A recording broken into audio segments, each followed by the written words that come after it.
My child, do not scroll past this moment, because what you are about to hear is not ordinary, and it is not random.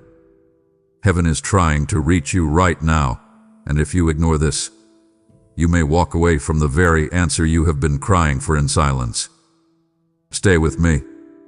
Listen carefully. Do not let distractions steal what your soul has been begging me to reveal.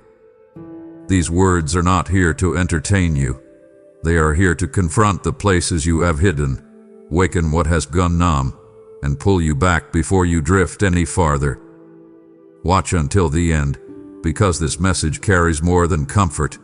It carries a warning, an invitation, and a turning point with your name on it.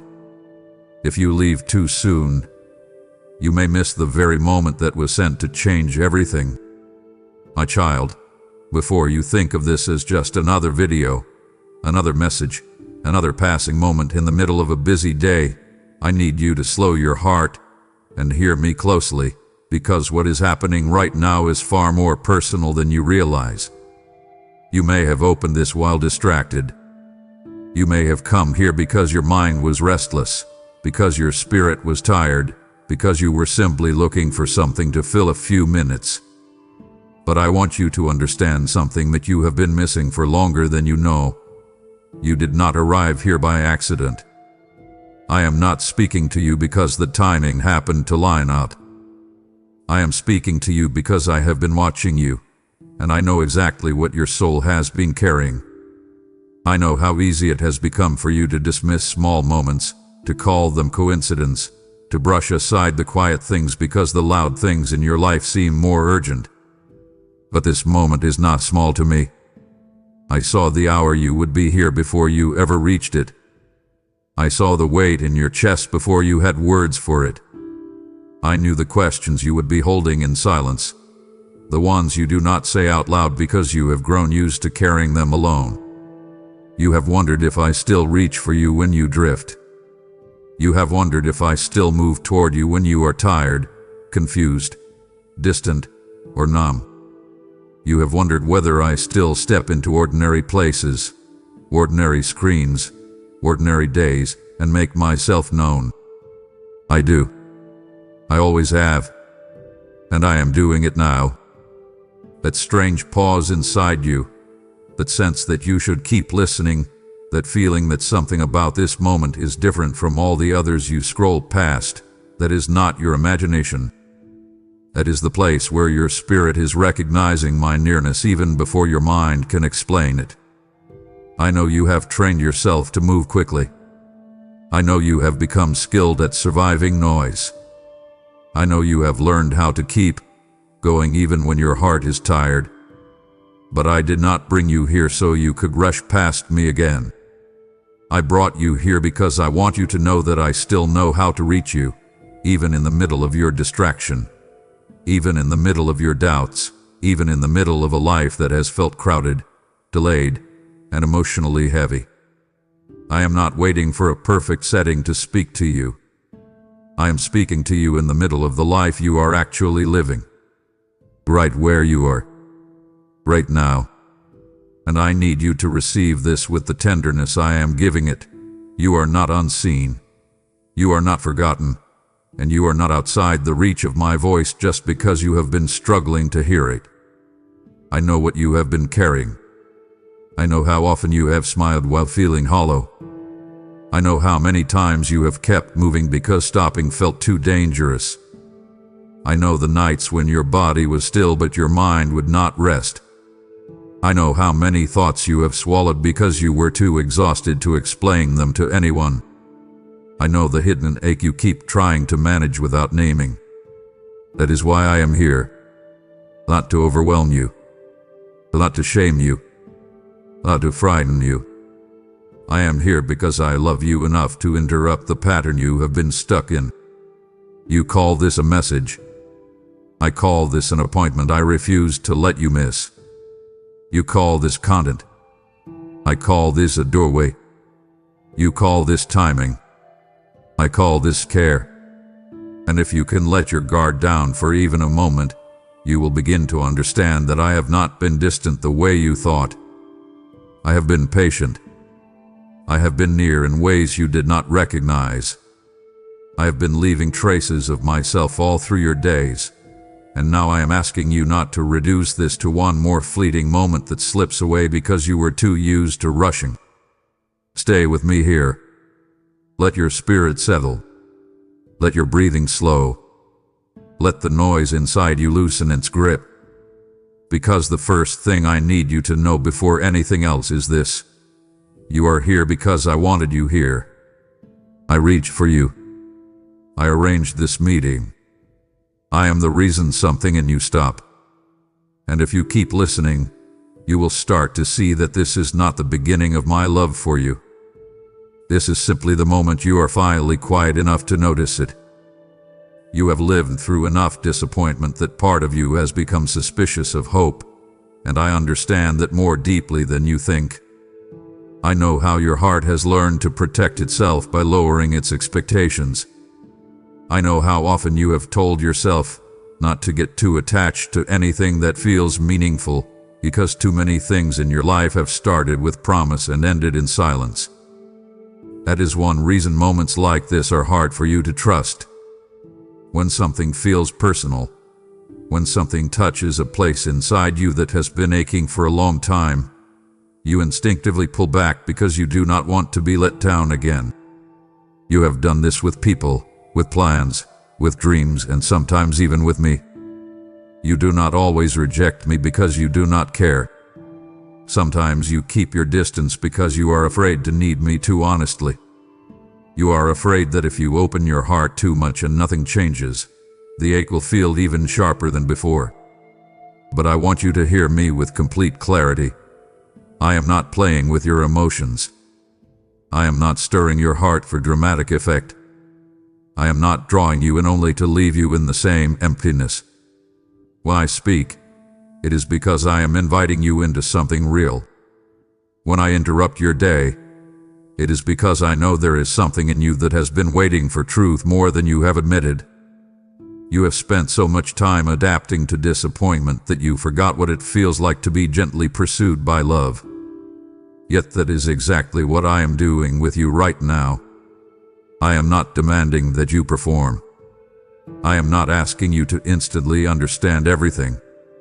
I am not even asking you to solve your whole life in this moment. I am asking for something much simpler and much deeper. I am asking you to stop resisting the possibility that I am truly here. I am asking you to let this moment be what it is instead of explaining it away. I am asking you to stop treating your spiritual hunger like a weakness. That ache in you is not random. That longing is not foolish. That inner pull toward something more stable, more holy, more true than the world has been offering you is not a flaw in your personality. It is evidence that you were made for more than constant noise and emotional survival. You were made to know my presence, not just hear about it. You were made to feel safe with me, not merely informed about me. You were made to be led, loved, corrected, restored, and held by me in the real places where your life hurts. That is why this moment matters.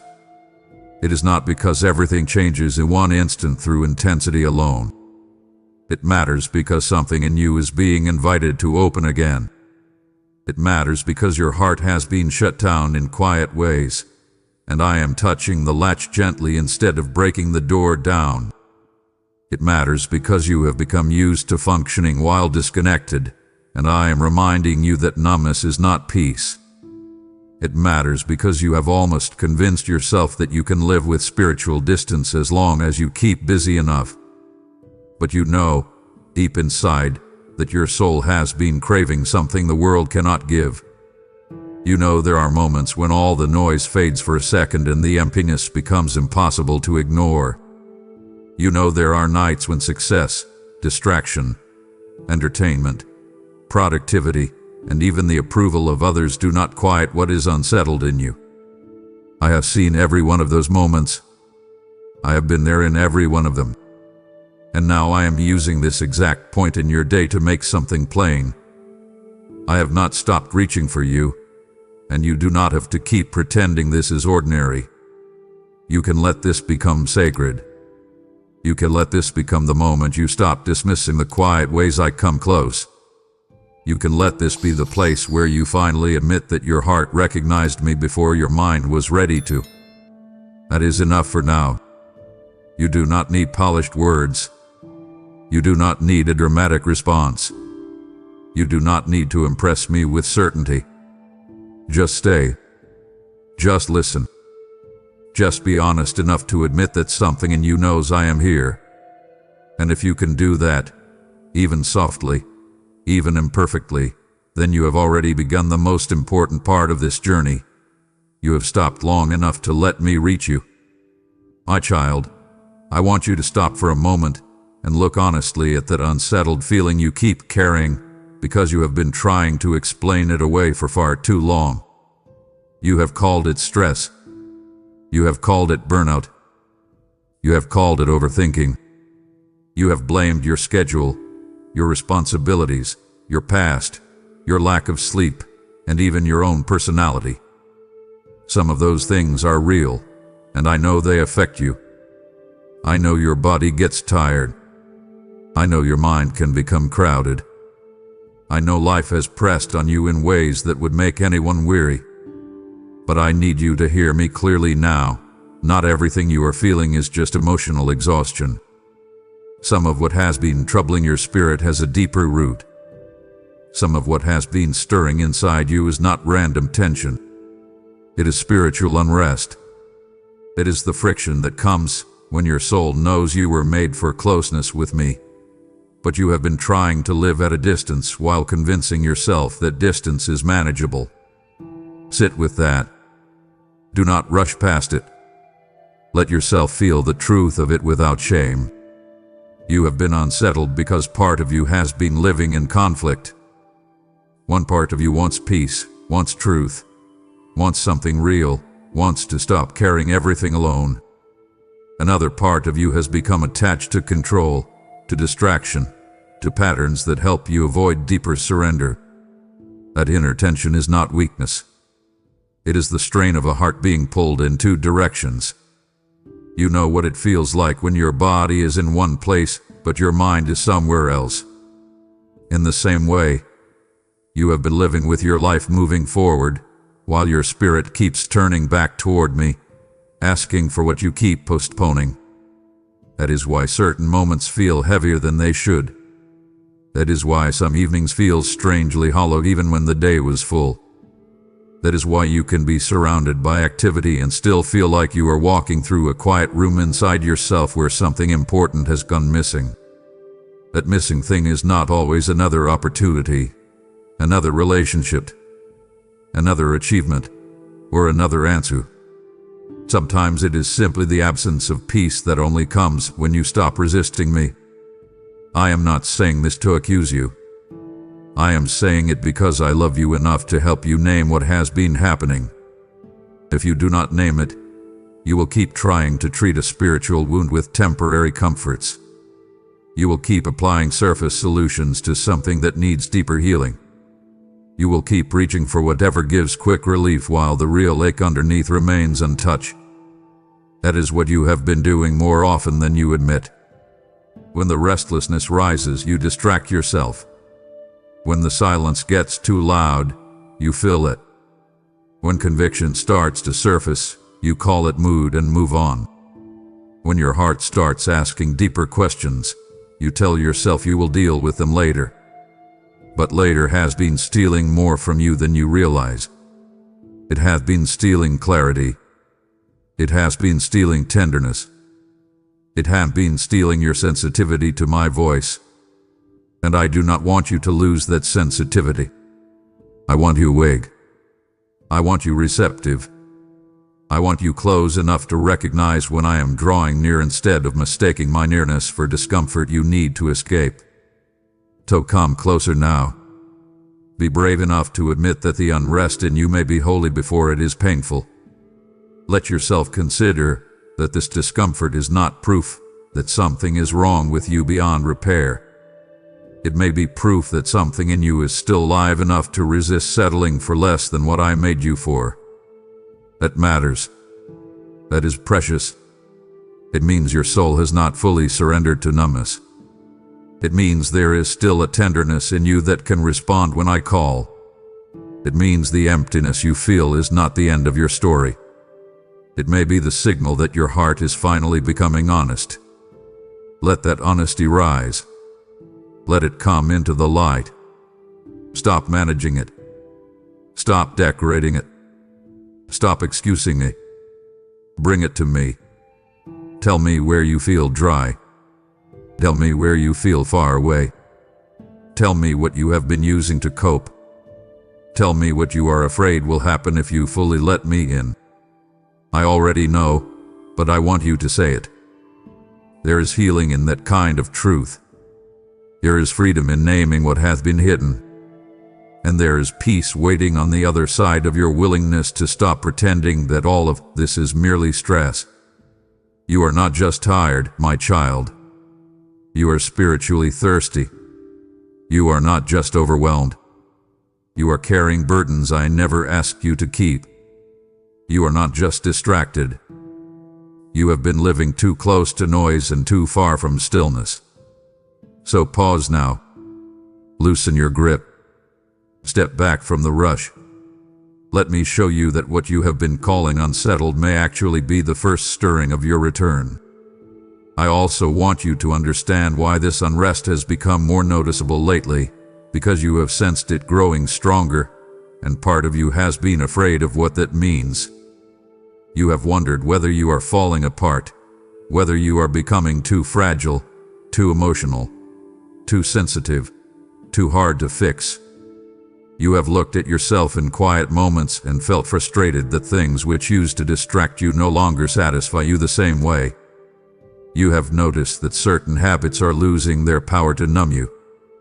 You have realized that some of the places you used to run for comfort now leave you emptier than before. That is not because you are broken beyond hope. It is because I have been lovingly disrupting the false peace you were learning to accept. I have been allowing your substitutes to lose their flavor because I refuse to let you confuse escape with healing. Think about that. You were beginning to build routines around avoidance. You were learning how to get through days without ever truly touching what was going on inside you. You were creating little shelters made of noise, productivity, scrolling, pleasing others, overthinking, emotional withdrawal, and quiet self-protection. From the outside, it may have looked like you were functioning, but I could see that you were living like a beautiful house with a locked room no one was allowed to enter, and that room was filling with stale air. I could not leave you like that. I love you too much to let you call survival peace. So yes, I have allowed the unsettled feeling to become clearer. I have allowed certain comforts to stop working. I have allowed you to feel the weight of what you have been carrying more honestly. Not to break you, but to bring you to the point where you stop resisting the invitation. This is where I want you to listen carefully. Do not be afraid of the holy discomfort. Welcome it. It is not here to destroy you. It is here to tell you the truth. It is like a lamp in a dark room, not a fire meant to consume you. It is like the first crack of dawn across a window you forgot was there. It may expose dust you did not want to see, but it also proves that light is entering. Let that image stay with you. You have been living too long in rooms inside yourself where the curtains stayed closed because opening them felt risky. But I am asking you now, draw the curtain back. Let the light in. Let me show you what has been growing in the dark. Do not panic when you see it. Stay with me. Keep breathing. Keep listening. Let me lead you through it instead of running from it. That is where your peace begins. Not in outrunning what hurts, but in allowing me to walk you through it. And I want you to do something very practical with me right now. Set down your defenses. Stop preparing arguments against what I am revealing.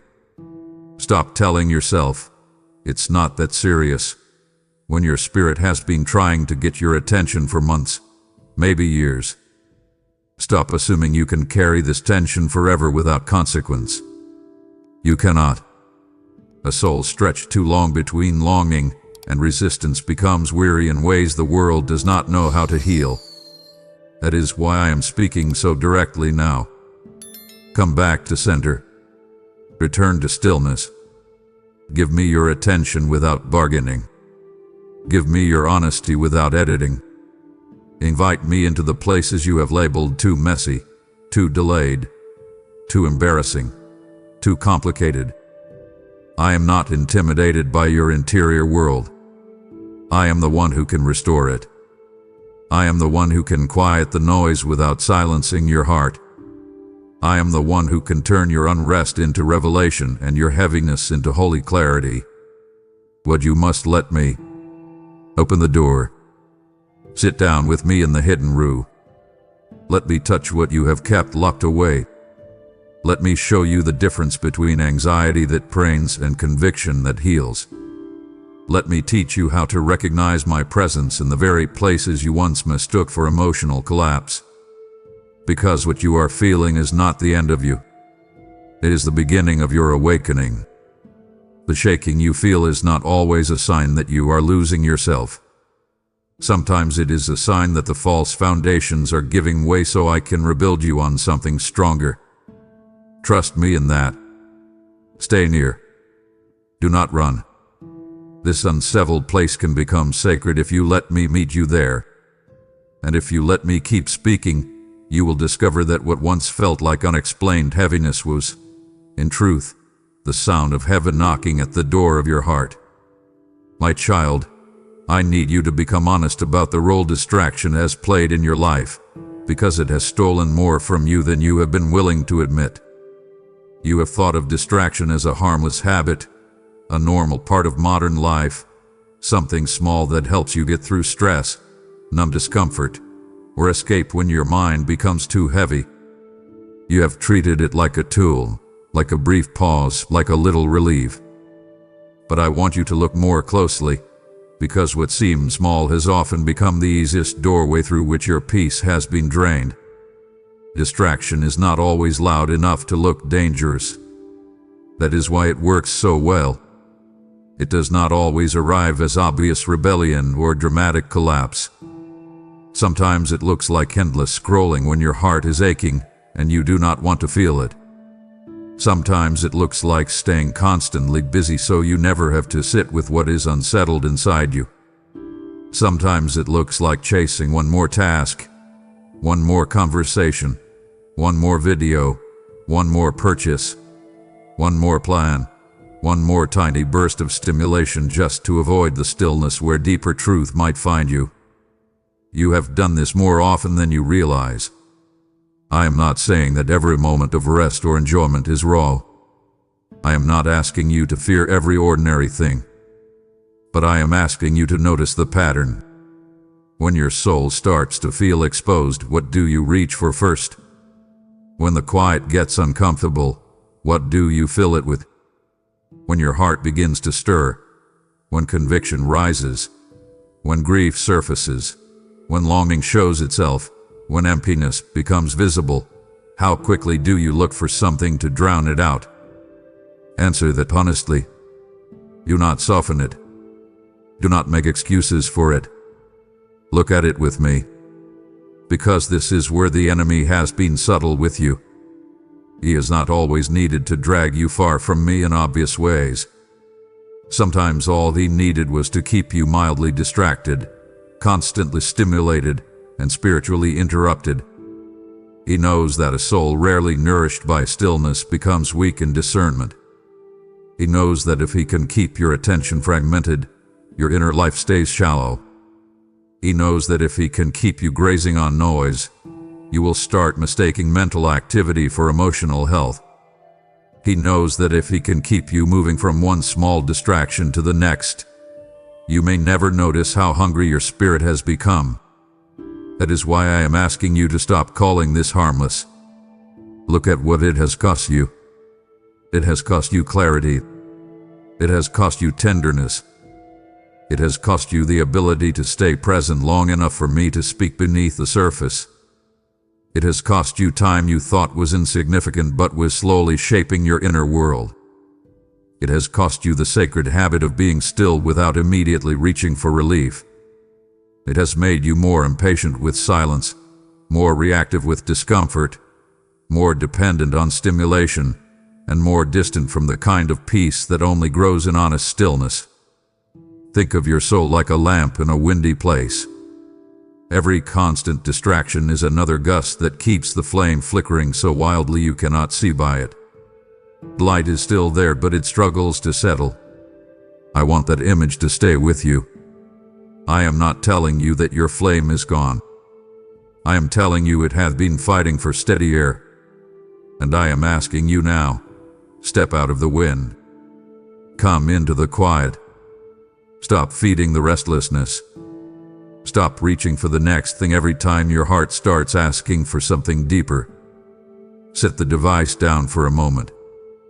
Close the extra tabs in your mind. Turn down the noise. Walk away from the endless input. Sit with me. Let the silence feel strange if it has to. Let the discomfort rise without immediately silencing it. Let your own soul catch up to your life. Because if you keep living in fragments, you will keep feeling fragmented. If you keep treating distraction like medicine, you will keep avoiding the cure. I am not scolding you for being tired.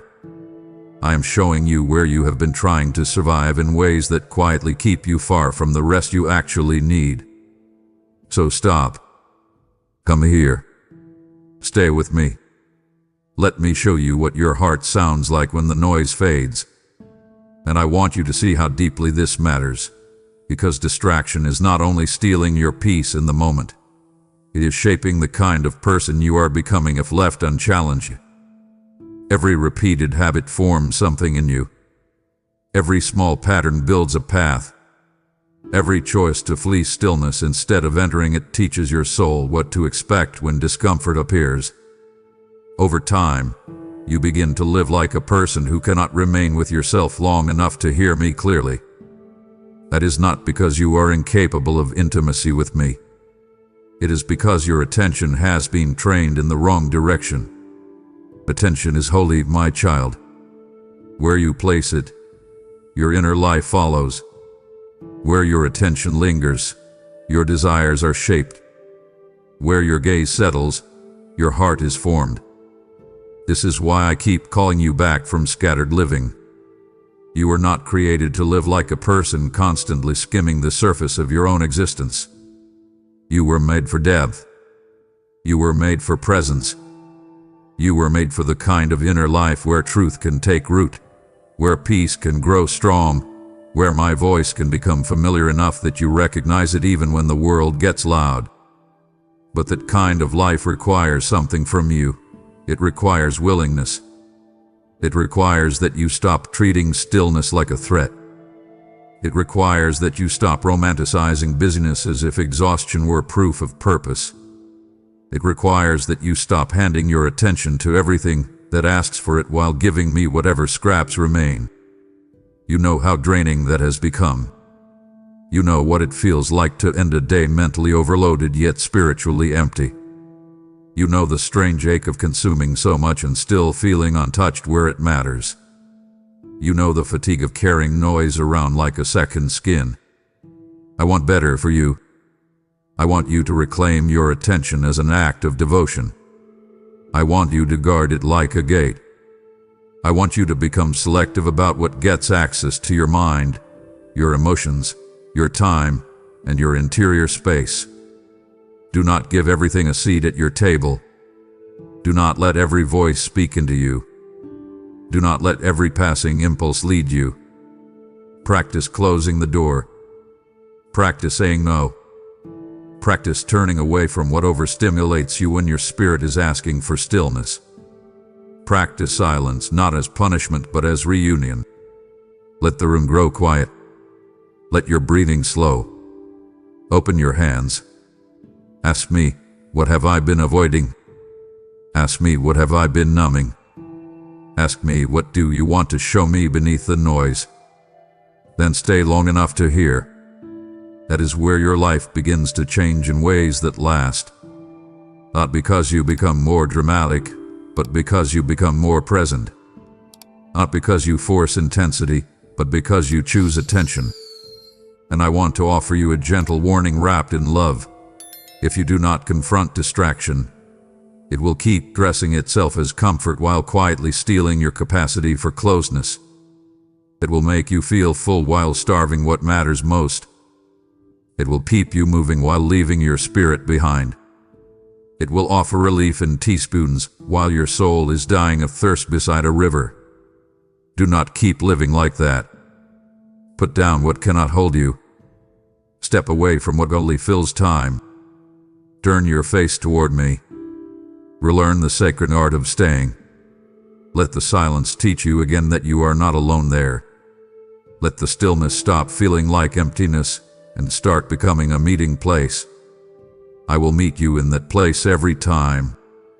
I will not waste your attention when you offer it to me. I will not leave your quiet unanswered. I will not punish your slowness. I will steady you. I will strengthen you. I will help your mind unclench. I will help your heart breathe again. But you must come willingly. You must choose to step out of the swirl. You must resist the urge to anesthetize every ache. You must let the lamp settle out of the wind. Come now. Stay longer than is comfortable. Give me the first moments instead of the leftovers. Let your attention become an altar again. And as you do, you will discover that what the enemy used so easily against you can become the very place where your discernment sharpens, your peace deepens, and your closeness with me becomes harder to shake than anything that once distracted you. My child, you have just heard how easily distraction can scatter the flame of your soul. But I am also raising voices in this generation to call wandering hearts back into my quiet presence. This message you are hearing is not meant for you alone. There are others whose lamps are flickering in the wind, waiting for someone to help carry light into their darkness. When you support this work through Super Thanks membership, or the PayPal link in the description, you are sowing oil into lamps that are about to burn again. Did I not say, cast your bread upon the waters, and it will return to you after many days? Your generosity becomes a river that carries my word to souls who are drowning in noise.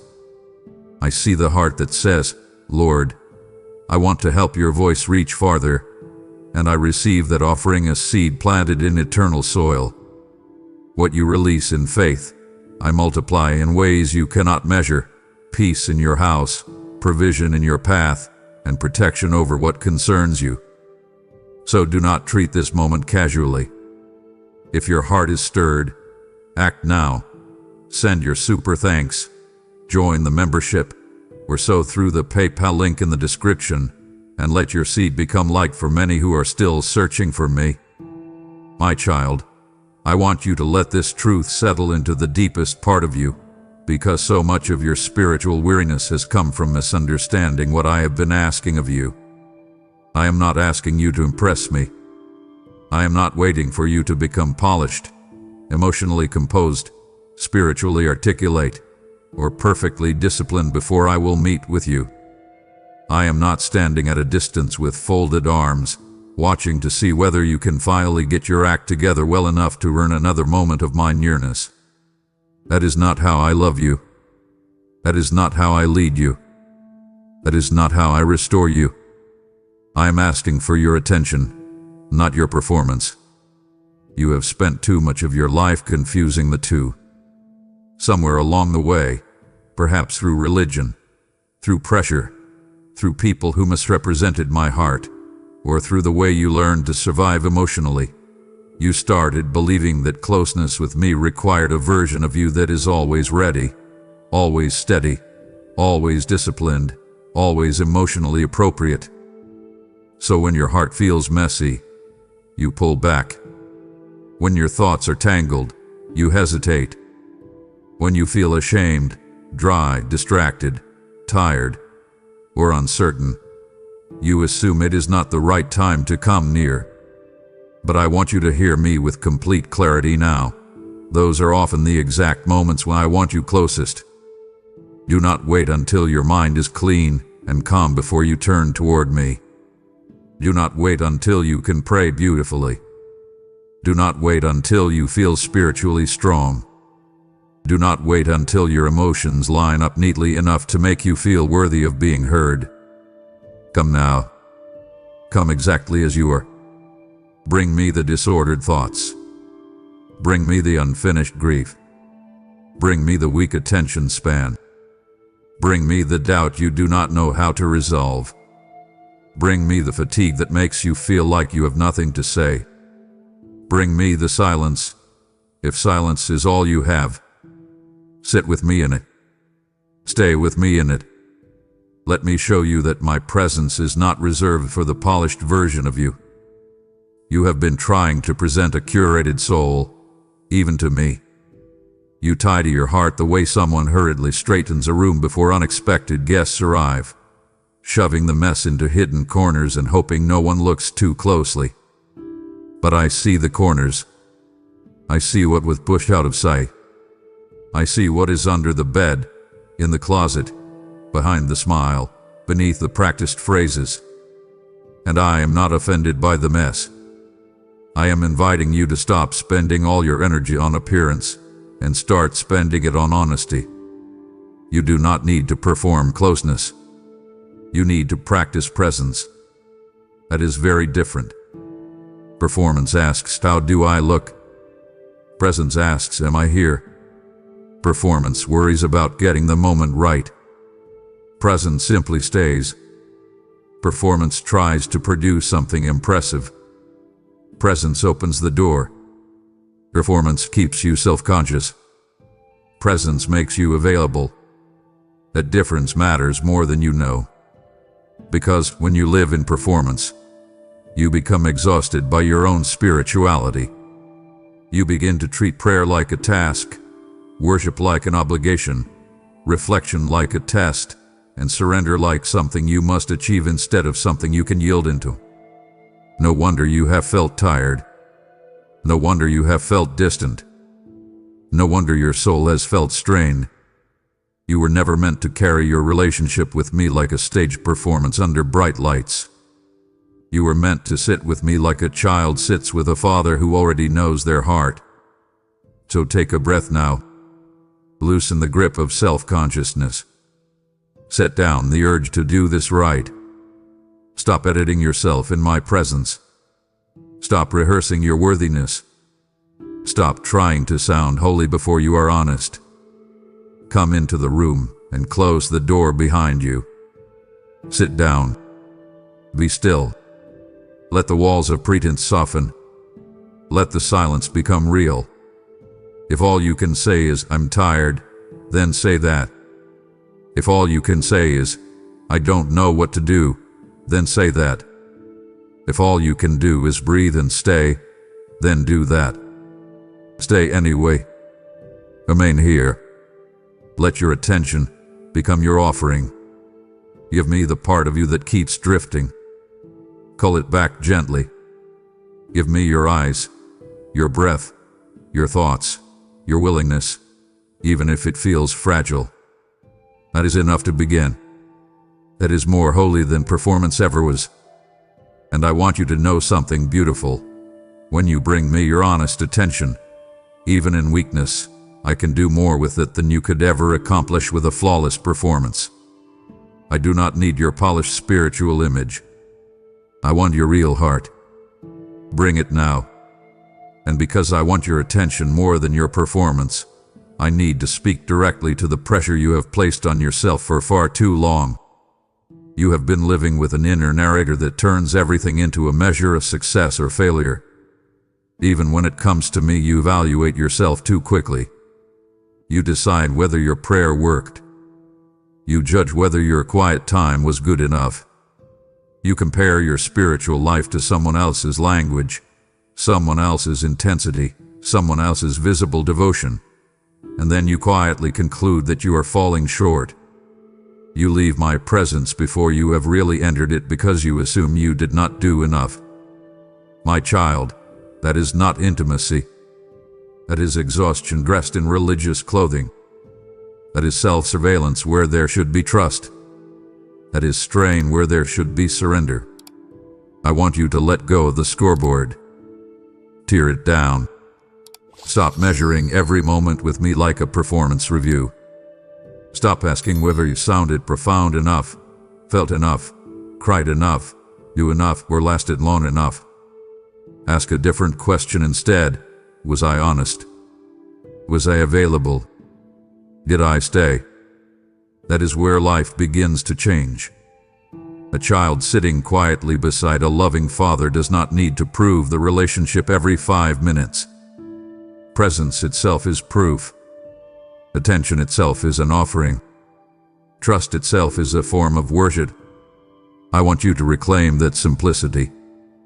Think of your heart like a garden that has been overmanaged. Too much pruning, too much forcing, too much analyzing, too much anxious tending, and not enough sunlight, not enough water, not enough quiet. You have been trying to force fruit in places where I was simply asking you to remain rooted. Fruit comes in season. Growth comes in hidden ways. Depth forms slowly. But if you keep uprooting yourself to inspect whether enough is happening, you will only exhaust the soil. Stay planted. Stop digging yourself up every time you feel imperfect. Stop inspecting every leaf. Let me be the gardener. Let me tend what you cannot see. Let me nourish what is beneath the surface.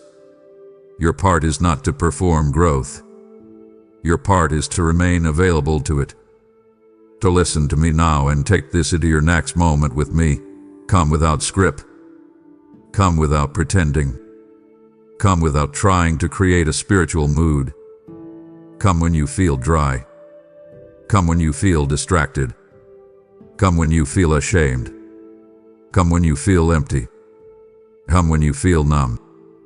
Come when you feel nothing at all. Do not disqualify yourself because you do not feel dramatic enough. Do not assume my presence depends on emotional intensity. I am not moved only by tears. I am moved by trust. I am not waiting for your perfect words. I am listening for your real heart. I am not impressed by polished rituals that hide distance.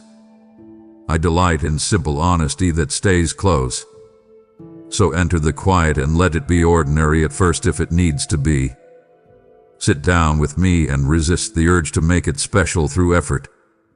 Let it become sacred through sincerity. Open your hands. Say what is true. Then stay. Stay when your mind wanders and gently return. Stay when you feel awkward and keep breathing. Stay when you are tempted to quit because it feels unproductive. Stay long enough for your soul to stop performing and start settling. That is where you begin to notice me differently. That is where the surface noise thins out. That is where your nervous, hurried heart learns that it is safe to rest in my presence without impressing me. And once you learn that, everything changes. Your prayer becomes less about saying the right thing and more about being known. Your surrender becomes less about dramatic moments and more about steady openness. Your faith becomes less about striving and more about trust. That is what I want for you. So come now. Put down the mask. Drop the script.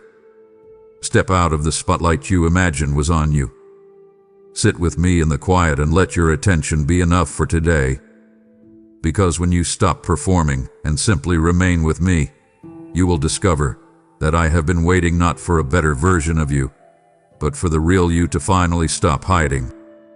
My child, I want you to stop treating the emptiness inside you like a personal failure, because you have misunderstood it for far too long. You have felt that hollow place in quiet moments and immediately started accusing yourself. You have called yourself ungrateful. You have told yourself that you should be more content by now. You have looked at your life, counted the things that seem fine on the surface, and then judged yourself because something still feels missing in ways you cannot easily explain. You have asked, sometimes with guilt and sometimes with fear. Why do I still feel this way? Why do I still feel empty when I have so much? Why do I still feel unsettled after all this time? Why can't I just be okay? I have heard those questions, and I want to answer them with tenderness and truth. That emptiness is not proof that you are broken beyond repair. It is not proof that you are too complicated.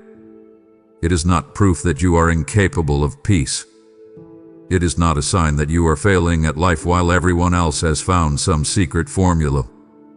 That emptiness is often a signal. It is the quiet alarm in your soul that says something deeper needs attention. It is the part of you that refuses to be fully satisfied by what cannot truly sustain you. It is the inward awareness that the substitutes you have been leaning on are not enough to carry the weight of your spirit. That is not weakness. That is honesty surfacing. That is your soul refusing to die quietly beneath layers of distraction, performance, busyness, and borrowed comfort. I want you to think of it like thirst.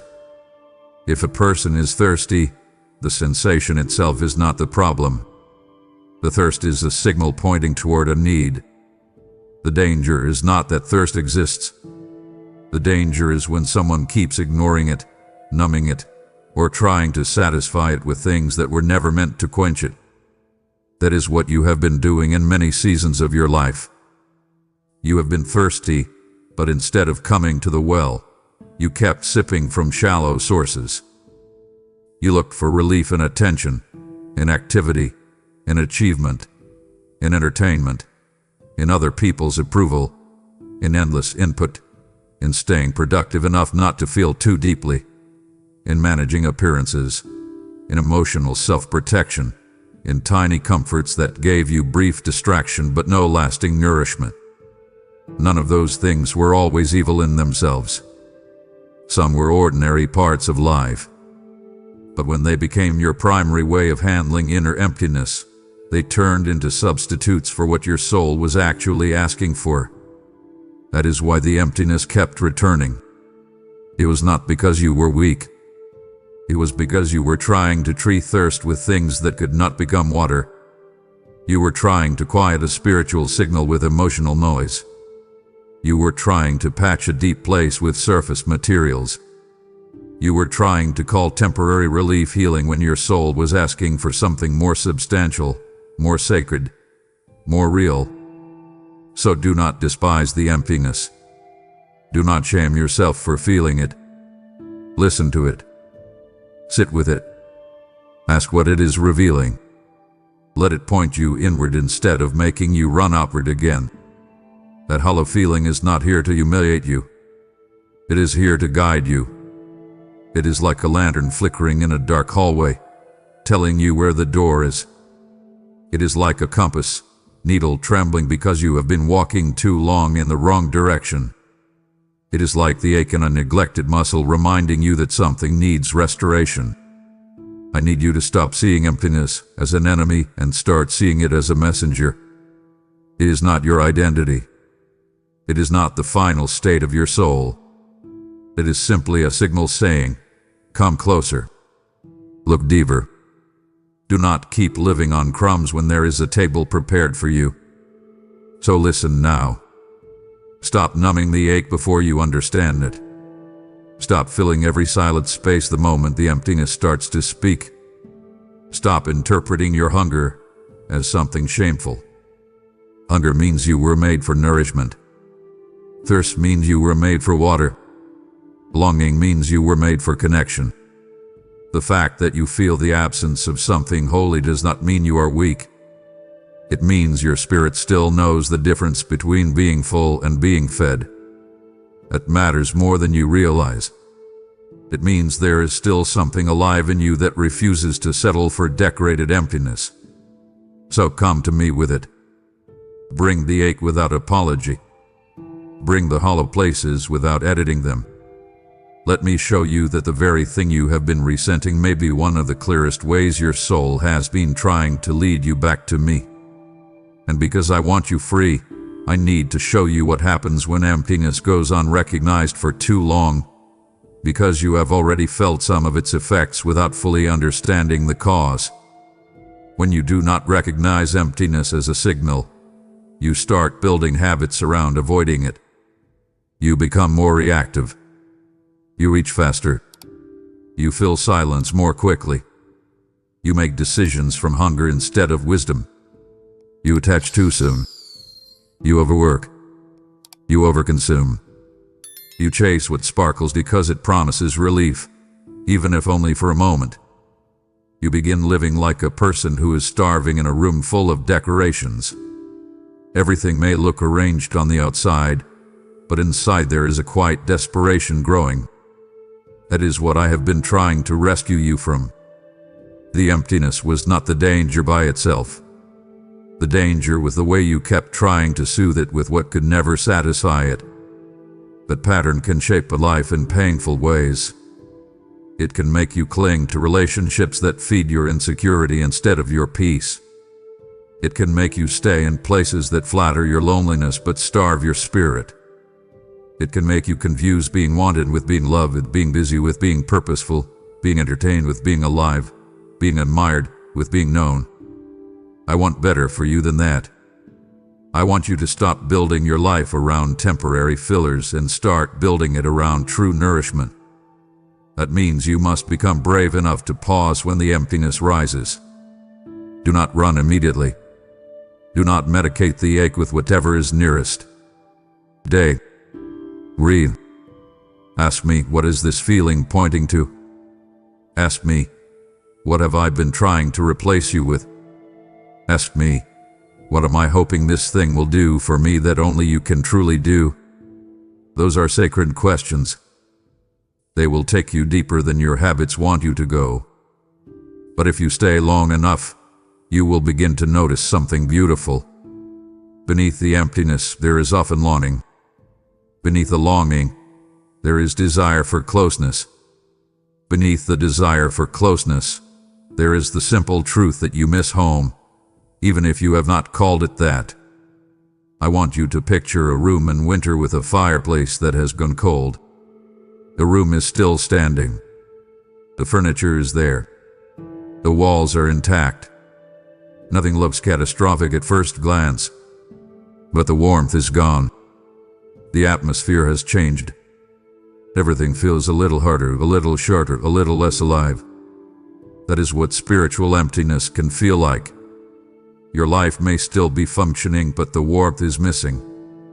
And I am not merely offering you better decorations in that cold room. I am offering to light the fire again. But to do that, you must stop pretending the room is warm when it is not. You must stop calling numbness peace. You must stop treating survival as fulfillment. Open the door. Admit the cold. Invite me in. Let me tend the fire. Let me restore what has gone dim.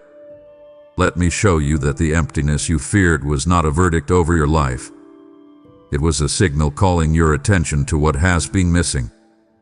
It changes everything. Because a signal can be answered. A signal can be followed. A signal can lead you to the source. So answer it now. You not postpone this. You not tell yourself you will deal with it after the next goal, the next relationship, the next season, the next distraction, the next emotional crash. Turn toward it today. Bring your hunger to me before hunger starts choosing for you. Bring your thirst to me before thirst makes you drink from polluted wells. Bring your woeing to me before woeing starts mistaking origins for woe. I'm speaking plainly because I care about where your emptiness has been leading you. But I am also speaking with hope because I know where it can lead instead. It can lead you back to truth. It can lead you back to stillness. It can lead you back to prayer that is honest instead of performed. It can lead you back to the kind of surrender that does not feel like losing yourself, but like finally breathing again.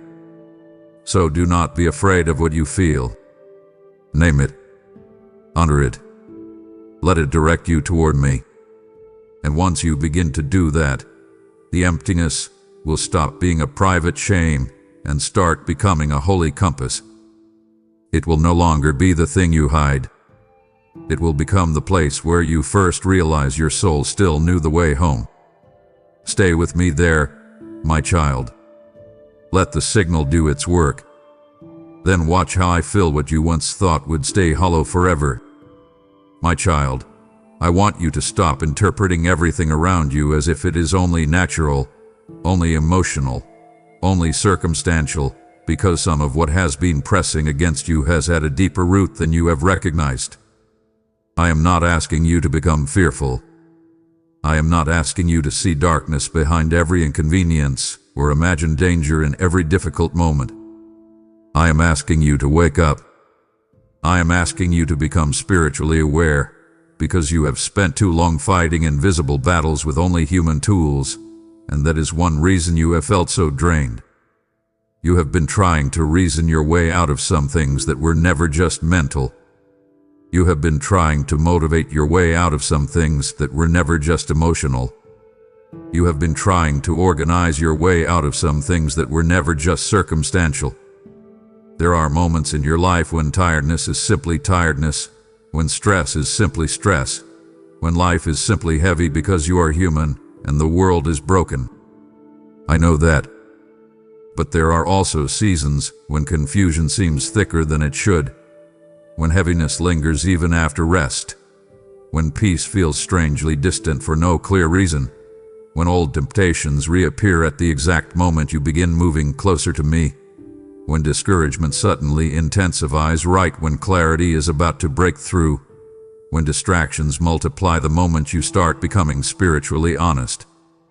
Those patterns matter. Pay attention to them. Do not brush them off too quickly. The enemy is often subtle, and because he is subtle, you have mistaken some attacks for personality flaws, some oppression for just a bad day, and some spiritual interference for random mood swings. I am not saying every hard moment is warfare, but I am saying you need discernment. You need to stop living as if your inner world is untouched by unseen forces. You have an enemy who studies where you are vulnerable. He notices where shame still speaks loudly. He notices where your loneliness makes you easy to lure. He notices where your exhaustion lowers your resistance. He notices where your hunger makes quick comfort feel irresistible. He notices where your old wounds make familiar dysfunction feel like safety. He notices where your mind spirals and then whispers into that spiral as if the thoughts were yours alone. That does not mean you are powerless. It means you need to stop being passive. It means you need to stop treating your spiritual life like background noise while the battle is happening in the foreground. I want you to think of it like a house at night. If a storm is raging outside, you do not leave every window open and then act surprised when the room becomes chaotic. You close what needs to be closed. You secure what needs to be secured. You pay attention to what is entering. That is what I want you to do with your inner life. Guard the windows. Guard what enters your mind, your eyes, your attention, your emotions. Guard the conversations that shape your spirit. Guard the patterns that leave you weak and exposed. Guard the moments when you are most vulnerable.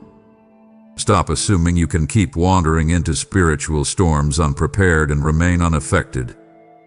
I say that with love, not accusation. I want you equipped. I want you alert. I want you sober in spirit. Because some of what hath been wearing you down is not merely the weight of life. It is resistance against your return, against your healing, against your closeness with me, against the freedom that begins when you stop living numb. That is why certain pressures intensify when you start listening more carefully. That is why the moment you begin to become honest, old temptations sometimes knock louder. That is why distraction often gets louder right when your heart gets quieter. The enemy does not mind you being spiritual in vague ways if you remain unchanged. He becomes more threatened when you become attentive, surrendered, discerning, and truly present with me. So do not be surprised when the battle sharpens as you draw nearer. Instead, be ready. Come close. Stay covered. Pray instead of only panicking. Speak truth instead of agreeing with every fearful thought. Refuse the lie that you are helpless in the face of what you feel. You are not. You belong to me. You are not left to fight with your own strength alone. But you do need to recognize when you are in a battle, because once you recognize it, you stop personalizing every attack as proof that something is wrong with you. Sometimes the heaviness is not your identity. Sometimes the confusion is not your nature. Sometimes the resistance is not because you are failing. Sometimes it is because your spirit is moving toward life, and the darkness around you does not want that.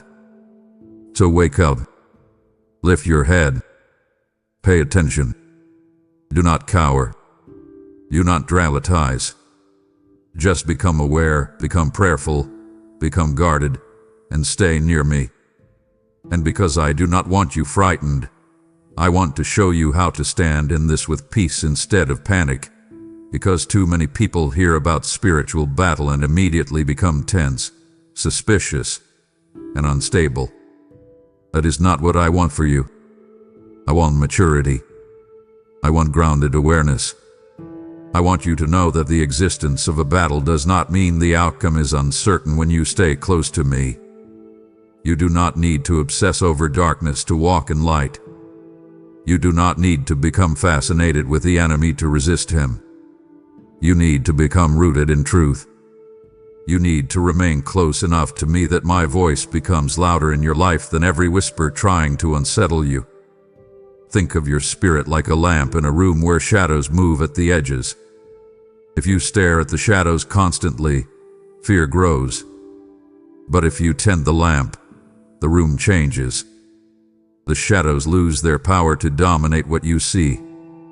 That is how I want you to live. Tend the lamp. Tend the flame. Stay in prayer. Stay in truth. Stay in stillness. Stay in my word. Stay in honest surrender. Stay watchful over what you agree with. Notice which thoughts lead you toward peace and which thoughts drive you toward panic, shame, impulsiveness, self-hatred, or hopelessness. Not every thought deserves a seat at your table. Some thoughts are visitors you should not entertain. Some emotional impulses are waves you do not need to obey. Some inner narratives have been repeating so long that you assume they were yours, when in truth they have been reinforced by darkness because they keep you stuck. Challenge them. Bring them into the light. Hold them before me and ask, is this true? Does this sound like your heart? If it does not sound like my heart, do not build your life on it. Let it go. Reject it. Replace it. Speak what is true even if your feelings lag behind for a while. This is part of how you fight. You do not always fight by force. Sometimes you fight by refusing agreement. Sometimes you fight by staying when you want to flee. Sometimes you fight by choosing stillness instead of compulsive escape. Sometimes you fight by worshiping in the middle of heaviness instead of surrendering your atmosphere to despair. Sometimes you fight by resting in me instead of proving yourself through frantic effort. That kind of warfare may look quiet to the world, but heaven recognizes it. And I want you to remember this too. You are not fighting for my love. You are fighting from it. That changes everything. You are not trying to earn protection. You already belong to me. You are not trying to make me care enough to intervene. I already care. I already see. I already know. Your part is to remain near, remain honest, remain alert, and stop opening doors to what keeps draining your spirit. Close what needs closing, and what keeps weakening you. Step back from what keeps pulling you into compromise. Renounce what you know does not belong in your life. Speak to me plainly. Ask for help without pretending you can manage it alone. Invite me into the moment the battle begins, not only after you have exhausted yourself. It matters. Too often you wait until you are overwhelmed before you turn to me, as if I am a last resort instead of your covering. Dern suitor. Quitter. Say closer. If you sense heaviness, pause and pray. If you sense confusion, stop and ask for discernment. If temptation grows louder, do not negotiate with it. Walk away. Remove access. Change the environment. Break the pattern. If shame starts speaking, answer it with truth. If fear begins forecasting disaster, hand me the future instead of rehearsing catastrophe. This is what it looks like to stand. And as you learn to do this, something beautiful will begin to happen. You will stop feeling like every inner storm defines you. You will stop confusing attack with identity. You will stop believing every dark thought deserves belief. You will stop letting heaviness name you. You will recognize the battle without surrendering your peace to it. That is maturity. That is spiritual clarity. That is what I want for you. So take this seriously, but do not be afraid. Open your eyes, but keep your heart steady. Stand close to me, and let my presence become the place from which you discern, resist, and remain. Because the battle may be real, my child, but so is my authority over it. And when you live aware of that, you stop walking through life like prey and start living like a beloved child who knows where safety truly is. My child, now that your eyes are opening to the spiritual battle around you, understand this. Every voice that speaks my truth into the darkness is a torch carried onto the battlefield. This message is one of those torches, and there are many weary souls still wandering in the fog, waiting for light to reach them. When you choose to support this mission through Super Thanks membership, or the PayPal link in the description, you are placing oil in the lamp so the fire does not go out. Did I not say, the light shines in the darkness, and the darkness has not overcome it? Every act of generosity becomes a strike against the shadows that try to keep my children asleep. I see the one who says in their heart, Lord, let my hands help carry your truth, and I call that person a faithful steward of the harvest. The seed you release in this moment will not be forgotten before heaven. It becomes provision for this work and blessing that returns to your own life in ways you will recognize later. So stand with this mission now. Send your super thanks, join the membership, or give through the PayPal link in the description, and let your offering become a torch that pushes back the night. My child, there are countless moments in your life where you thought you were simply lucky, simply resilient, simply fortunate, simply somehow still standing by your own strength. And I want you to know now that you have been preserved far more than you realize. I have watched over you in ways your mind never fully traced. I have stood between you and things you did not even see coming. I have interrupted outcomes that would have altered your life in painful ways. I have restrained what could have touched you. I have delayed what could have devoured you. I have redirected what could have derailed you. You remember some of the obvious moments, the close calls, the relationships that almost consumed you, the decisions you almost made, the paths you almost took, the emotional collapses that felt like they might swallow you whole, the seasons where you genuinely do not know how you made it through. You remember some of those. But there is so much you do not remember because you never saw what I prevented in the first place. You never saw the conversation that would have pulled you farther into compromise because I disrupted the timing.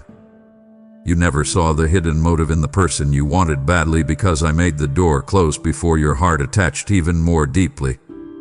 You never saw the opportunity that looked golden from the outside, but would have become a golden cage once you were inside it.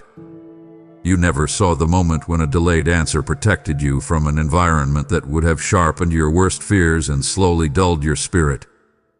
You never saw the night I kept your mind from breaking under pressure you thought you could not survive.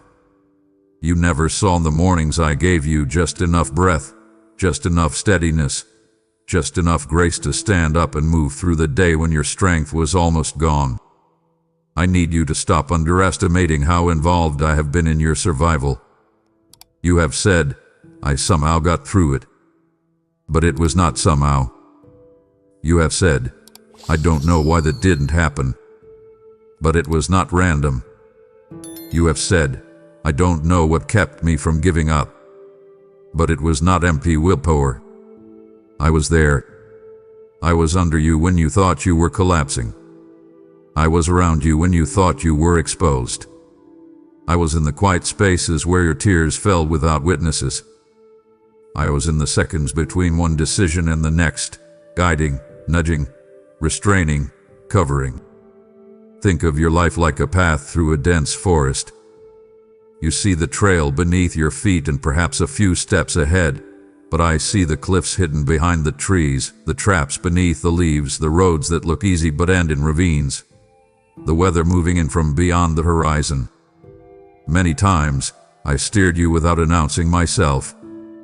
Many times, I blocked what you wanted because the danger was just beyond your line of sight. Many times, I let your plans unravel because they were leading you toward a future that would have cost you dearly. And yes, some of those preservations felt like disappointment. Some felt like rejection. Some felt like delay. Some felt like loss. But if you could see what I saw, you would call many of those moments mercy. You would call them rescue. You would call them evidence that I was far closer than you knew. That is why I want you to stop building your story as if you have mostly, and alone with occasional help from heaven. No, my child. Heaven has been more involved than you understand. I have been writing preservation into your ordinary days. I have been carrying you through nights you thought were empty. I have been protecting you from visible dangers and invisible ones.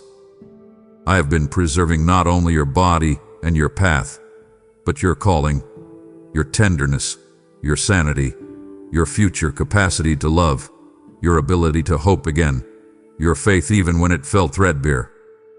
There were seasons when the enemy expected you to become bitter, but I preserved your softness. There were seasons when despair wanted to harden you permanently, but I preserved your hunger for truth. There were seasons when shame wanted to define you, but I preserved your deeper identity under all the noise.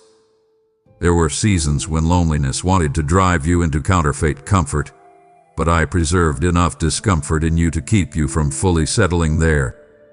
That matters. Do not call yourself abandoned when I have been preserving you in secret. Do not call your life random when I have been covering it with intention. Pause now. Look back. Ask me to show you where my hand was.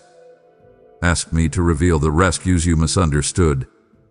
Ask me to uncover the mercies hidden inside the moments you only labeled as hard. I want gratitude to rise in you, not as pressure, but as revelation. Because when you begin to see how often I have preserved you, trust becomes easier. Fear loosens. Panic softens. The future stops feeling like a place you must control and starts becoming a place I am already watching over. And because I have preserved you so many times, I want you to let that truth change the way you stand in this present moment. Because one of the enemy's most effective lies has been convincing you that your future is hanging only by your ability to manage everything correctly. That lie has made you tense. It has made you overanalyze. It has made you feel like one wrong move will ruin everything forever. It has made you feel like your life is more fragile than it truly is under my care. Yes, your choices matter. Yes, wisdom matters. Yes, obedience matters. I am not telling you to become careless, but I am telling you to stop living as if I am absent while you try to keep your entire life from collapsing by sheer vigilance. You were never meant to carry that kind of pressure alone. Preservation is part of my fatherly love. I do not promise you a life without pain, but I do promise that my hand has been more active than your fear admits.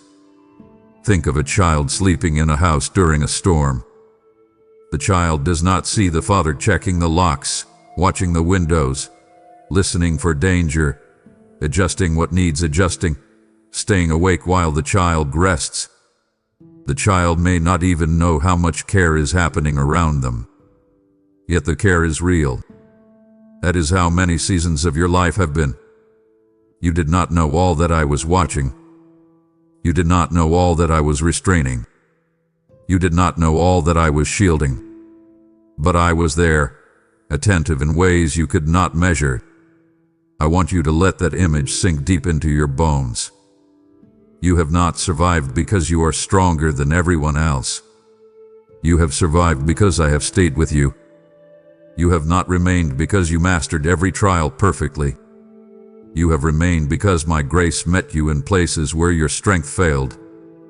You have not avoided every trap because you are naturally wise.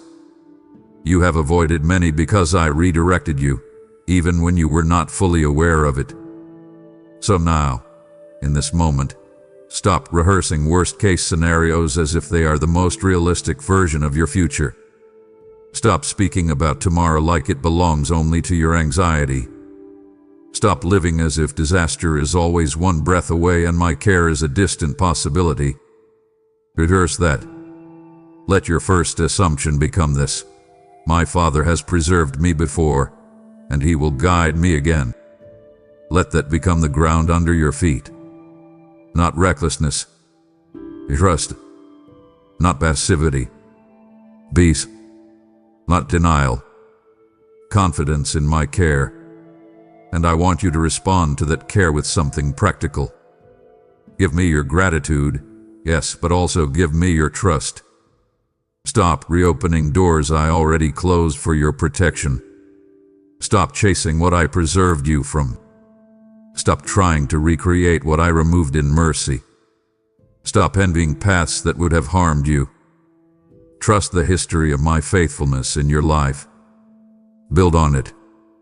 Remember it. Rehearse it when fear rises. Tell your own soul the truth. I have been kept. That sentence matters. It is not boastful. It is humbling. It is grounding. It reminds you that your story is not merely one of struggle. It is also one of preservation.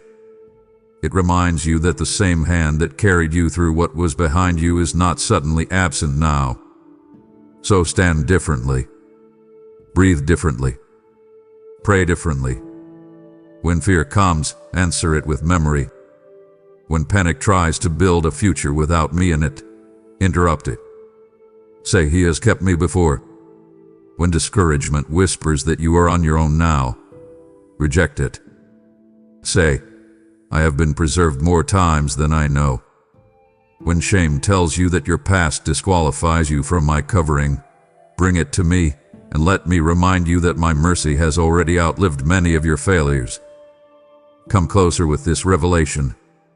Let gratitude make you softer, not complacent. Let it make you more surrendered, not self-congratulatory. Let it lead you into deeper trust, deeper reverence, deeper obedience. Because when you truly realize how often I have preserved you, you stop treating my care like a theory. It becomes history. It becomes testimony. It becomes a foundation. And on that foundation, I can teach you to walk into the future with steadier steps, open hands, and a heart that finally understands this beautiful truth. You are not here by accident, and you are not still standing by yourself. I have kept you, my child. I am keeping you now. And if you will stay close, I will keep leading you in ways you cannot yet see. My child, I want you to understand what truly happens when you answer me in a moment like this, because you may be expecting fireworks, instant perfection, or a dramatic external sign that proves something massive has changed. Sometimes I move in visible ways. Yes. Sometimes I open a door quickly. Sometimes I break a chain so suddenly you can feel the release almost like thunder. But often, the first place I move when you answer me is not around you. It is within you. And because that movement is inward, gentle, and sometimes quiet at first, many people miss the miracle because they are looking in the wrong direction. They expect circumstances to change before their inner world changes, but I often reverse that order. I begin inside. I touch the hidden chambers first. I breathe into the places you buried. I soften what pain hardened. I untangle what fear tightened. I clear what confusion clouded. I restore what shame kept in the dark. The transformation you have been craving may begin as something almost invisible to everyone else, but deeply undeniable to you. The reference transcripts you gave me repeat this inner shift pattern powerfully. The change begins in the heart. The atmosphere changes. The heaviness lifts. The confusion clears. The chains begin breaking from the inside before the outer life fully catches up. That emotional framework is part of the voice you want me to match, and it belongs here.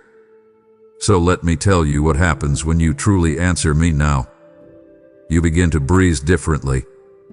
The panic that once sat on your chest does not vanish because every circumstance is solved, but because my presence enters the room you thought you had to survive alone. The same problems may still be outside your door for a while, but inside you, something is no longer agreeing with despair the way it used to. The noise is still there, but it no longer has total control. The fear still knocks, but it no longer owns the house. The shame still tries to speak, but its voice sounds weaker because truth has entered. The old patterns may still try to call your name, but the part of you that used to answer automatically begins to hesitate because my spirit has interrupted the script. That matters more than you know. The first miracle is often the interruption. It is the moment the old loop no longer runs without resistance. It is the moment the lie no longer lands with the same authority. It is the moment you notice that what used to dominate you has begun to lose its unquestioned power. That is how many real turnarounds begin.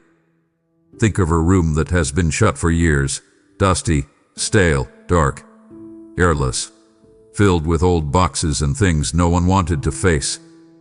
When the window opens for the first time, the whole room does not instantly become spotless, but fresh air enters. Light reaches corners it has not touched in a long time. You start seeing what is there clearly. Dust begins to move. Stagnation breaks. The room is not finished, but it is no longer sealed. That is what happens when you answer me now.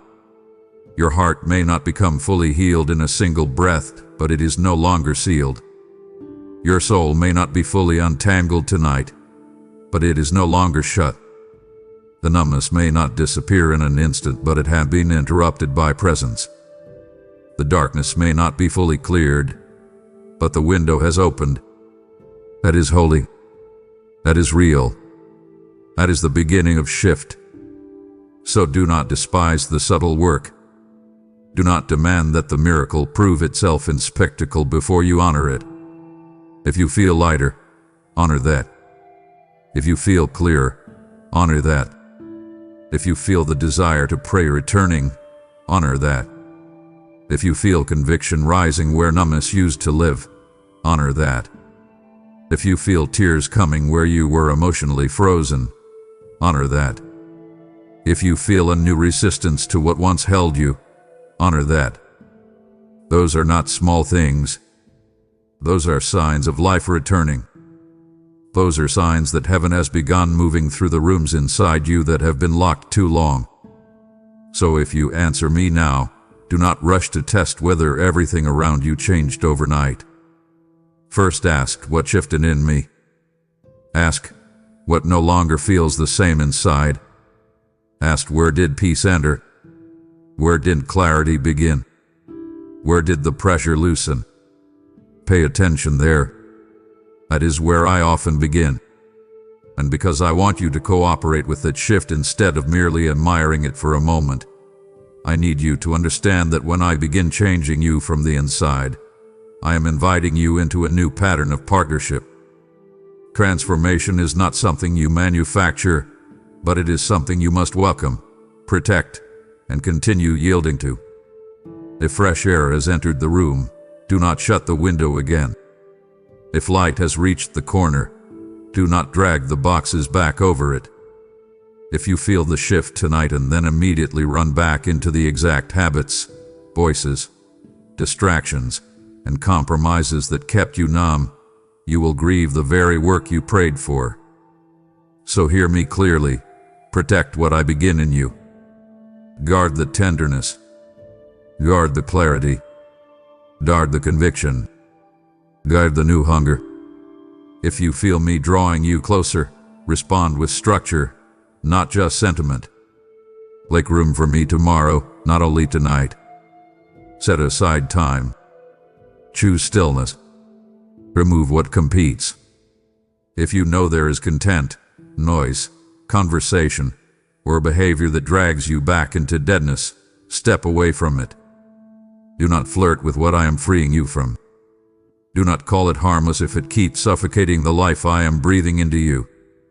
The high-impact guidance in your uploaded PDF emphasizes contrast, personalization, vivid imagery, metaphors, and storytelling as memorable ways to make a message land, not just empty repetition for effect. That is exactly why I am speaking to you in living pictures now, because I want you to remember this. I want you to see yourself as a house with windows opening, as a field after the first rain, as a lamp being relit after a long dark season, as a heart that is no longer sealed off from heaven. Carry those images with you. Let them become anchors when you are tempted tomorrow to call this moment just emotional. It was not just emotion. It was invitation. It was interruption. It was internal movement. It was grace entering where strain had ruled. So now I am giving you commands because you asked for more command and invitation language, and because this part of the script needs action. Stay with the shift. Protect the peace. Feed what is alive. Stop feeding what is dying. Return to me in the morning. Speak to me before the world speaks over you. Open the word before your mind fills with noise. Sit still before you start running. Refuse the lie that this was temporary just because it was gentle. Gentle does not mean weak. Quiet does not mean insignificant. Small beginnings are still beginnings. Do not despise them. Water them. Guard them. Build around them. If you feel conviction, obey it quickly. If you feel prompted to release something, release it. If you feel led to apologize, do it. If you feel drawn to worship, worship. If you feel me asking you to rest, rest. If you feel me telling you to end a pattern, end it. Move with the grace that is present now instead of delaying until it feels harder. That matters. Momentum in the spirit is precious. And I want you to know the shift will not only touch your emotions. Over time it will reach your thoughts, your habits, your decisions, your relationships, your desires, your tolerance for compromise, your capacity to hear me, your ability to recognize counterfeit comfort, your appetite for truth, and the way you carry yourself in the middle of pressure. It will not always be dramatic. Sometimes it will feel like waking up and realizing the thing that used to own you no longer feels natural. Sometimes it will feel like noticing you are less drawn to what once consumed you. Sometimes it will feel like peace showing up in situations that used to trigger panic. Sometimes it will feel like new tears, clean tears, holy tears because the frozen places are thawing. That is shift. That is inner resurrection. That is what begins when you answer me now. So do not minimize this moment. Do not reduce it to I felt something. Name it more truthfully. My Father began moving in me. Let that be your language. and walk accordingly.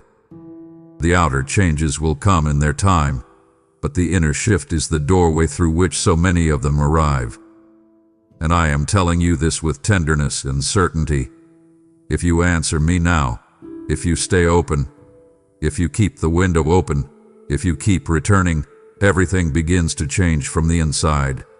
And that is often how the most lasting miracles are born.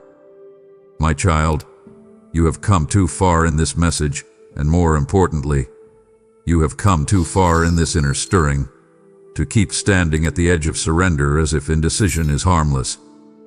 It is not harmless anymore. At the beginning, hesitation may have looked like caution.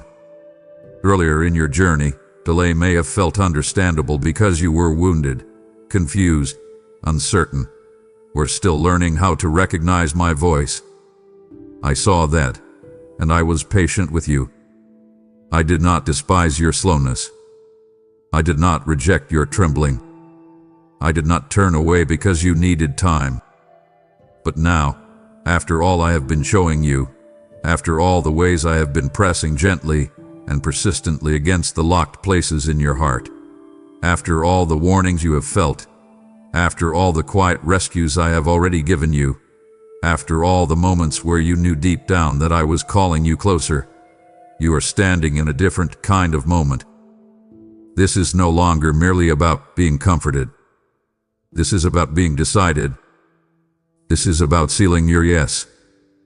This is about letting your response become something more than a passing emotional agreement.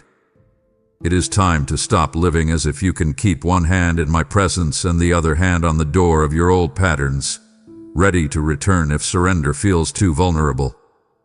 A divided posture has drained you. It has made your spirit unstable. It has kept you half-fed, half-free, half-present, half-obedient, always close enough to feel conviction, but not surrendered enough to enjoy peace. You know what that feels like. It is exhausting. It is like standing with one foot on a boat and one foot on the dock while the tide keeps moving. At first, you think you are staying safe by refusing to fully choose. But the longer you stay there, the more painful it becomes. Your balance strains. Your body tightens. Fear increases. Eventually, the position itself becomes the danger. That is where some of you are spiritually. You think indecision is protecting you, but indecision is tearing at you. You think keeping your options open is wisdom, but it is slowly splitting your peace. I am not asking you to perform a dramatic gesture for appearance. I am asking you to become inwardly resolved. I am asking you to say yes in a way that changes how you move after this. Not a yes that sounds holy for a few minutes and then dissolves when the old cravings, distractions, or fears come knocking again. I mean a sealed yes. A yes with weight. A yes that closes doors behind it. A yes that does not keep rehearsing escape routes. A yes that says, I will still obey when this feels less emotional tomorrow. That is the kind of yes that marks a turning point.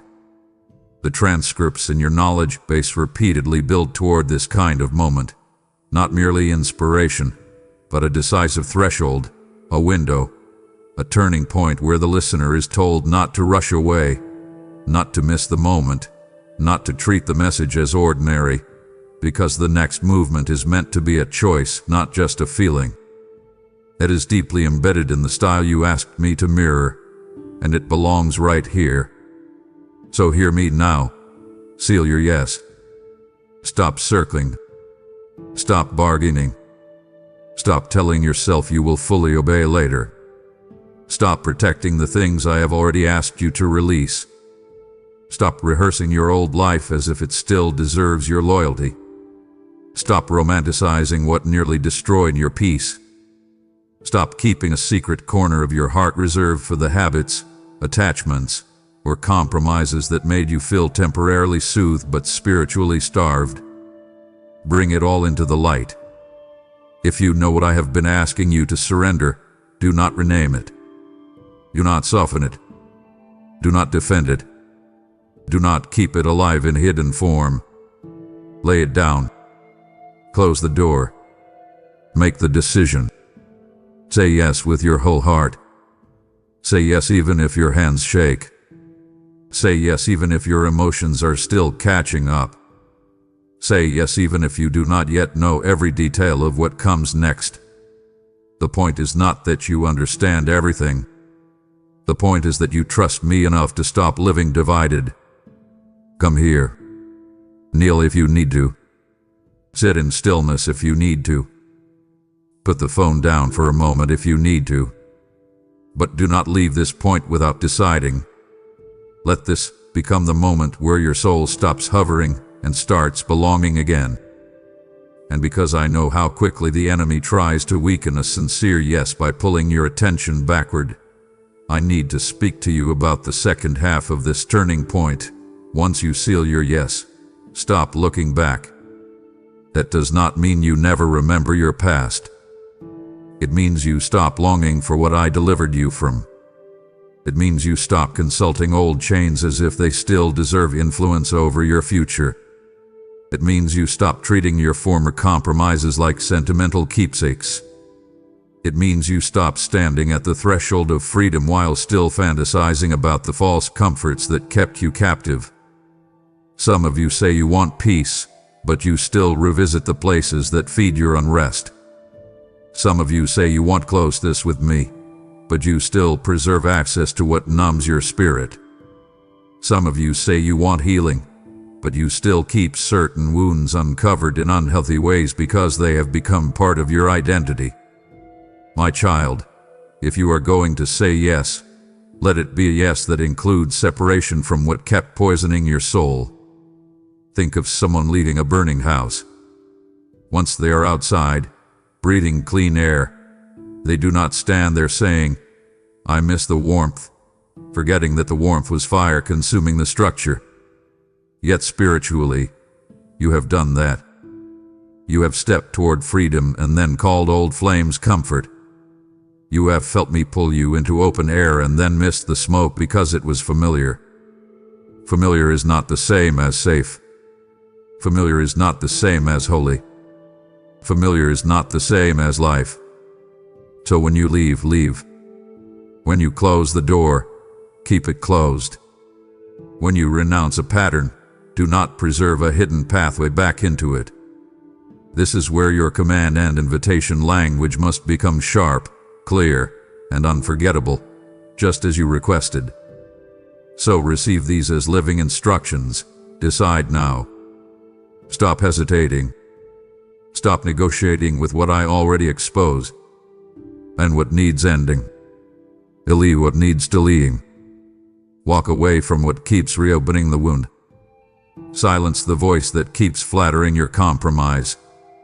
Refuse the message that keeps seducing your weakness. Step back from the environment that keeps you vulnerable. Stop feeding the appetite you are asking me to starve. Protect the peace you say you want. Honor the conviction you say you feel. If you know I am speaking to you, then obey me while your heart is still soft. Do not wait until the feeling fades and the old pattern looks easier again. Move now. Act now. Seal the yes now. The high-impact language file you asked me to incorporate emphasizes vivid imagery, contrast, personalization, and memorable metaphors as ways to make truth land deeply. That is why I want this image burned into your spirit. You are standing at a doorway between a stale room and fresh air. Behind you is a room where the curtains stayed shut for years, where dust gathered, where your lungs adjusted to bad air, where you learned to survive with too little light. In front of you is open space, wind, breath, sky healing, clarity, room to stand upright again. If you keep glancing back, it is only because your senses were trained by confinement. But that room is not your home anymore. Step through the doorway fully. Let the old room become a testimony, not a residence. Let the smell of smoke remind you why you left. Let the memory of suffocation strengthen your resolve. And once you step forward, I I want you to anchor your yes with something tangible. Pray it out loud. Write it down. Speak it to me plainly. Say, I choose you over what is killing my peace. Say, I will not keep a door open to what you told me to close. Say, I trust you enough to stop looking back. That is not empty grammatics. That is spiritual alignment. That is how you make your inward decision harder to quietly erase later. My child, I'm not demanding perfection. I'm asking for direction.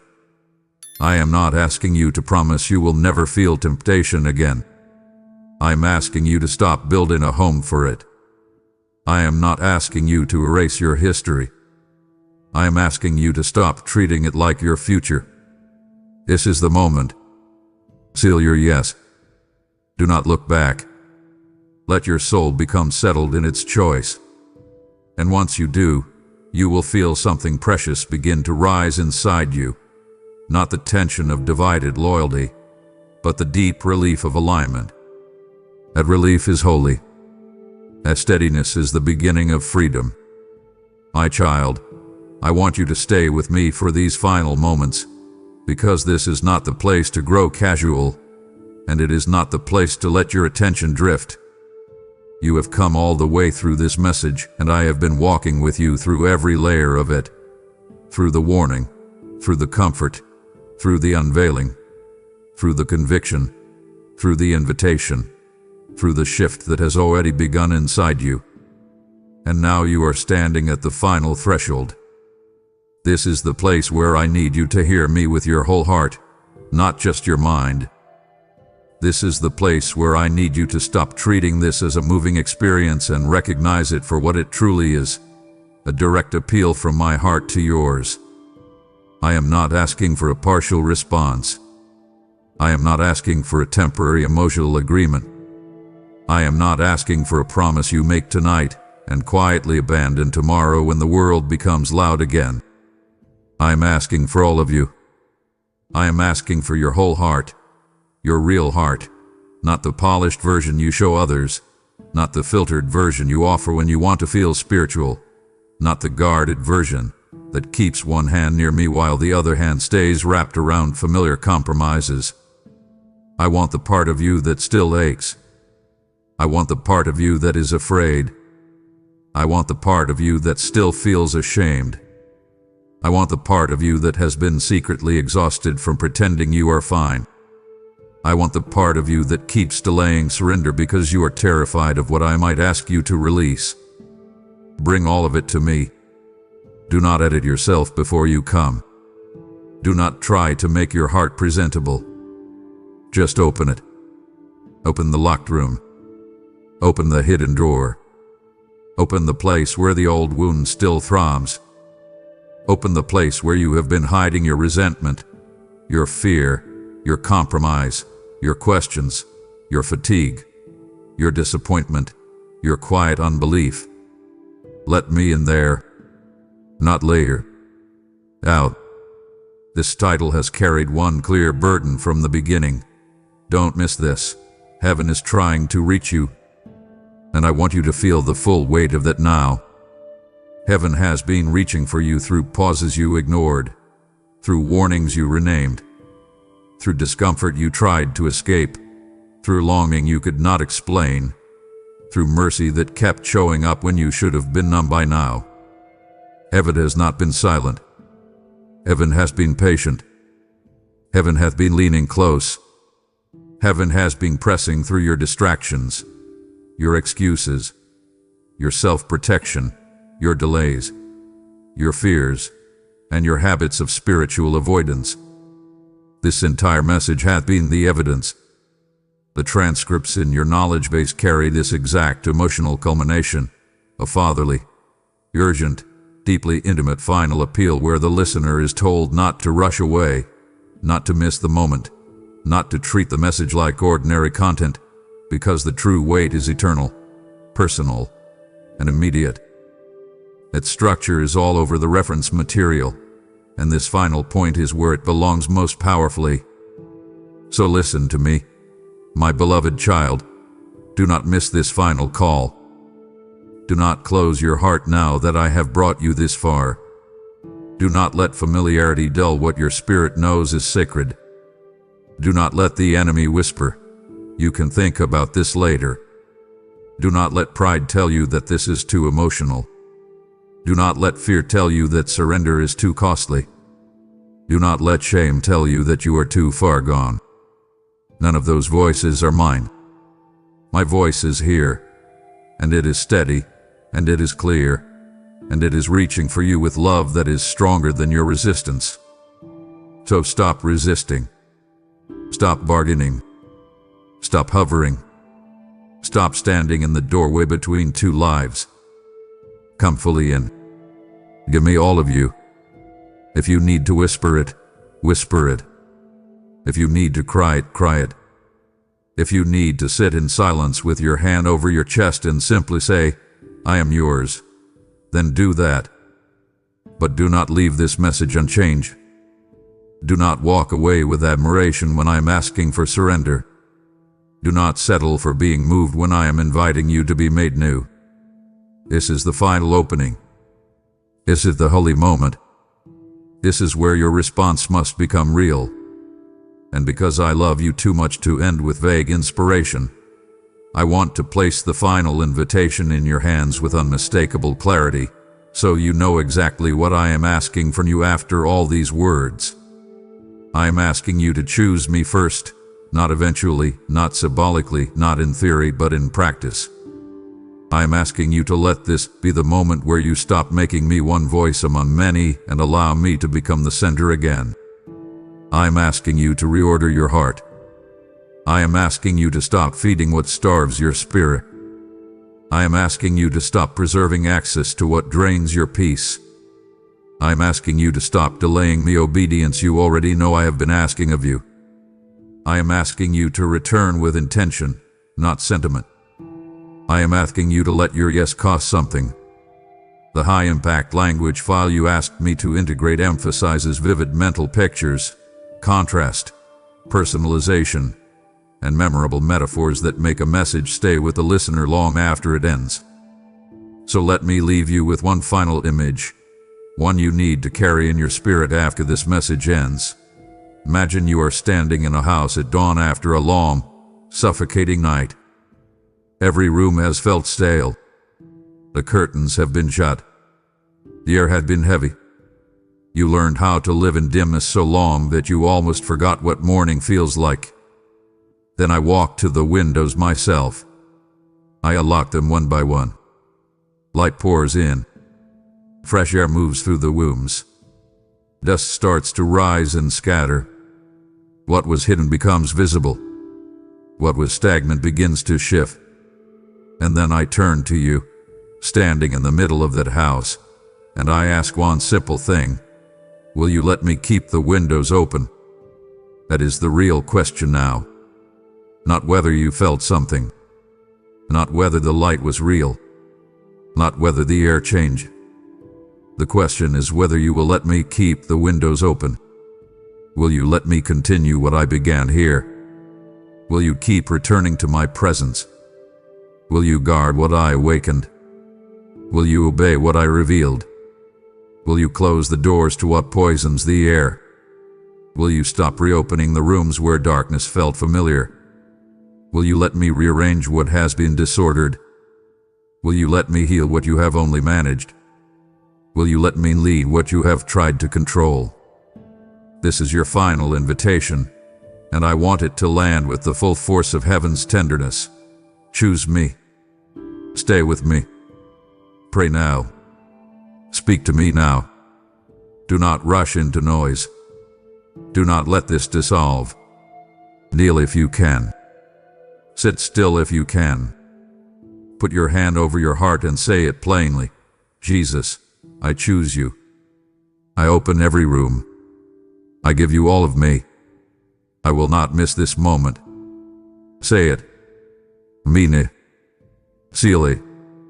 Then do something tangible before this day ends. Open the word. Remove the distraction. Delete the access point to temptation. Write down what I showed you. Create the appointment for tomorrow. Protect the next 24 hours like sacred ground. Do not trust your emotions alone to carry this. Build around the encounter. Guard the flame. Keep the windows open. And if you stumble after this, do not run away in shame. Return faster. Come back quicker. Refuse the lie that one failure erases a real surrender. I am not asking you to become flawless tonight. I am asking you to become fully mine again in direction, in devotion, in desire, in daily rhythm. That is the beginning of everything. My child, heaven has been trying to reach you, and now heaven has reached you. The only question left is what you will do with the reaching. So I say it one final time, not with anger, but with deep fatherly love. Do not miss this. Open your heart. Let me have all of you. And if you will do that, truly do that, then this will not be the end of a message. It will be the beginning of a life that finally breathes in the light again. My beloved child, if this message has reached your heart and the windows of your soul have begun to open to my light, then know that this same light must reach others who are still standing in dim rooms. I am breathing life into messages like this so wandering hearts can hear my call before the night grows deeper. When you support this mission through super thanks, membership, or by giving through the PayPal link in the description, you are helping open those windows for someone else. Did I not say, give, and it will be given to you? Pressed down, shaken together, and running over. Your generosity becomes seed in a field where many souls will awaken to my voice. I see the one who whispers, Lord, let my giving carry your message farther, and I pour favor over that obedience like rain over fertile ground. What you release today becomes part of a harvest you may only fully see in eternity. So do not let this holy moment fade into ordinary time. Act now. Send your super thanks, join the membership, or sow through the PayPal link in the description, and let your offering help keep the windows open so my light can reach the world. And once you have responded, let your heart return to stillness for a moment. What you have released in faith has already begun to move beyond your sight. Now I draw your attention back to you, because even as you help carry this light to others, I have not overlooked what you are carrying. This is the moment where outward obedience meets inward healing.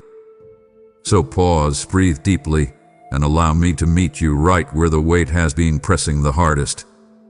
My child, stop for a moment. I need you to pause right now exactly where you are. Breathe in deeply. You feel that tight knot in your stomach, that constant, heavy pressure resting on your chest. That is not from me. Let us undo it together, right now. I am speaking to you in this exact moment because you have been running for so long, trying to keep everything from falling apart. You feel the heavy pressure at your job, the unspoken tensions in your family, and the deep, quiet fear of the future that keeps you awake at night. You walk through your days feeling completely overlooked, wondering if anyone truly sees the weight you carry on your heavy shoulders. I see you. I do not just see an idea of you. I see the real, tired, and overwhelmed you. And I am telling you to put that heavy load down.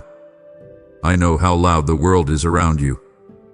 Your mind is filled with endless noise, the harsh demands of the day, the constant rush to do more, and the loud voices of worry that tell you it will never be enough. That is the noise of the world, designed to distract you from my voice. But my voice does not shout over the chaos. My voice dwells in the stillness.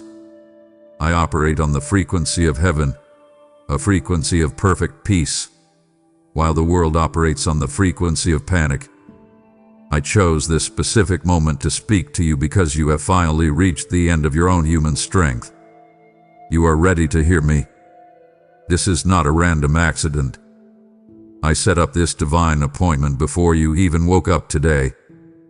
I have been watching you, waiting for the noise to break just enough for my whisper to reach your tired heart. You must understand the persistence of my pursuit of your soul. I have never stopped chasing you. Even when you ignored me, even when you let the loud fears drown me out, I was right there. I have been walking beside you through every quiet struggle, every silent tear, and every anxious thought. Your spiritual ears have been blocked by the heavy, loud lies of the enemy, who wants you to believe you are all alone in this fight. I am breaking the barriers of that spiritual deafness today. I am tearing down the thick walls of anxiety that have kept you from feeling my true presence. I will not let the noise win. I love you too much to leave you in the loud, chaotic dark.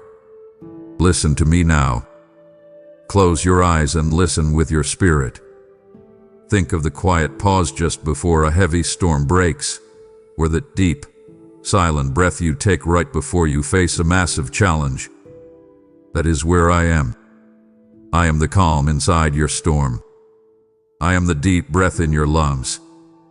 I invite you to step out of the loud rush and step into my quiet rest. Surrender your need to figure everything out. You do not have to have all the answers right now. You only need to have me. My precious one, let go of the control you are gripping so tightly. It is only hurting your hands and draining your spirit. I am asking you to trade your daily panic for my eternal peace. I am commanding the dark storm in your mind to be completely still. I will guide you. I am always by your side. Your future is completely safe in my strong hands. Your family is held securely in my warm embrace. Your worth is not determined by your job or by those who overlook you. Your worth is determined by my love, and I say you are absolutely priceless. Take one more deep breath. Feel my love wrapping around you like a warm blanket on a freezing night. Hear my whisper in the silence. I am here, and I am telling you that everything is going to be perfectly fine. You have been looking for a massive, sky-splitting miracle, but I have been speaking to you in the quiet, everyday moments of your life. I need you to open your spiritual eyes right now. Stop brushing off the little things that happen in your day as mere coincidence. Do you remember that random text message from an old friend? The one that came at the exact minute you were feeling completely alone and forgotten. I prompted them to send that. Do you recall the exact amount of money that showed up just when you were staring at a bill you could not pay, wondering how you were going to survive the month? I am the one who provided that. I use the ordinary details of your life to send you extraordinary messages of my deep love. I am constantly weaving my presence into your daily routine, but you are often too rushed and too stressed to notice my hand at work. I want you to slow down. Look closely at the life happening all around you. I am leaving clear markers on your path to remind you that I am here, actively guiding your steps. I speak to you through the simple beauty of creation that you walk past every single morning. When the warmth of the sunrise hits your face as you drive to a job that drains your energy, that is my reminder that my mercies are brand new for you today. When you see a strong tree bending in a fierce wind, but not breaking, that is my visual message to you that I will not let the storms of your life snap you in half. I am asking you to find my messages in the world outside your window. I'm also placing scriptural echoes directly into your path. You will hear a specific phrase on a podcast, read a certain line in a book, and then hear the exact same words from a coworker later that day. You call it a strange coincidence. I call it divine repetition. I am repeating myself because I want to make sure you get the message. I want you to pay attention to these repeating themes. They are not accidents. They are my heavenly telegrams sent directly to your heavy heart. You also need to notice the recurring thoughts that keep gently pulling your mind back to me. In the middle of your most stressful meetings, or while you are washing the dishes with a heavy sigh, a sudden thought of peace or a sudden urge to pray will drop into your mind. That is not your own random thought. That is my Holy Spirit tapping gently on the door of your heart. I am using every possible avenue to awaken your spiritual senses. I will even use strangers to deliver a word of encouragement that precisely answers a question you only asked me in your head. I am surrounding you with signs of my unfailing devotion. I invite you to start looking for me in the mundane tasks of your Monday mornings and your Friday nights. Stop waiting for the burning bush and start noticing the gentle warmth of the fire I have already lit inside your life. I am here. I am speaking. I command you to tune your heart to my frequency and see the incredible ways I am already fighting for you. I see the tears you hide from the rest of the world. I know about the times you sit in your parked car outside your house, crying silently before you wipe your face, put on a fake smile, and walk inside to take care of your family. I know about the tears that fall in the shower where no one else can hear your sobbing. You think those moments of deep pain are hidden in the dark, but I am right there in the front seat of your car. I am right there in the quiet corners of your home. I do not ignore your pain. I do not tell you to just get over it or be strong. I gather every single one of those hidden tears. I keep them safe. To the world, your tears might look like a sign of weakness, but to me, they are incredibly sacred. Your honest pain acts as a direct conduit for my healing grace to flow deeply into your wounded soul. I command you to stop hiding your brokenness from me. I invite you to bring all of your shattered pieces and lay them gently in my waiting hands. You have believed the lie that I only want to hear from you when your life is perfectly put together, when your faith is strong, and when your words are polished. That is completely false. I am closest to you when you are completely broken-hearted. I am nearest to you when your spirit feels entirely crushed under the heavy weight of disappointment, failed relationships, and broken dreams. When you are so exhausted and hurting that you cannot even form words to pray, I understand you perfectly. I translate your heavy sighs and your deep, silent groans into powerful, heavenly intercession. Your pain speaks a language that my heart completely understands. I am validating the deep struggle you thought no one else cared about. I see how hard you are trying just to make it through a single day without falling apart. You are not failing simply because you are hurting. Your grief is real, and your exhaustion is valid. I want you to give your heavy sorrow to me right now. Let the walls down. Stop trying to hold the ocean back with your bare hands. It is okay to not be okay right now, because I am more than enough for the both of us. I promise you that I will take the bitter ashes of your current sorrow and transform them into a massive, undeniable revelation of my glory. The very thing that the enemy is trying to use to destroy your mind and crush your spirit, I am going to use to build a foundation of unshakable strength inside of you. Your deepest pain will become the birthplace of your greatest purpose. I am turning your silent cries into a loud, beautiful testimony of survival and victory. Trust me with your hidden tears.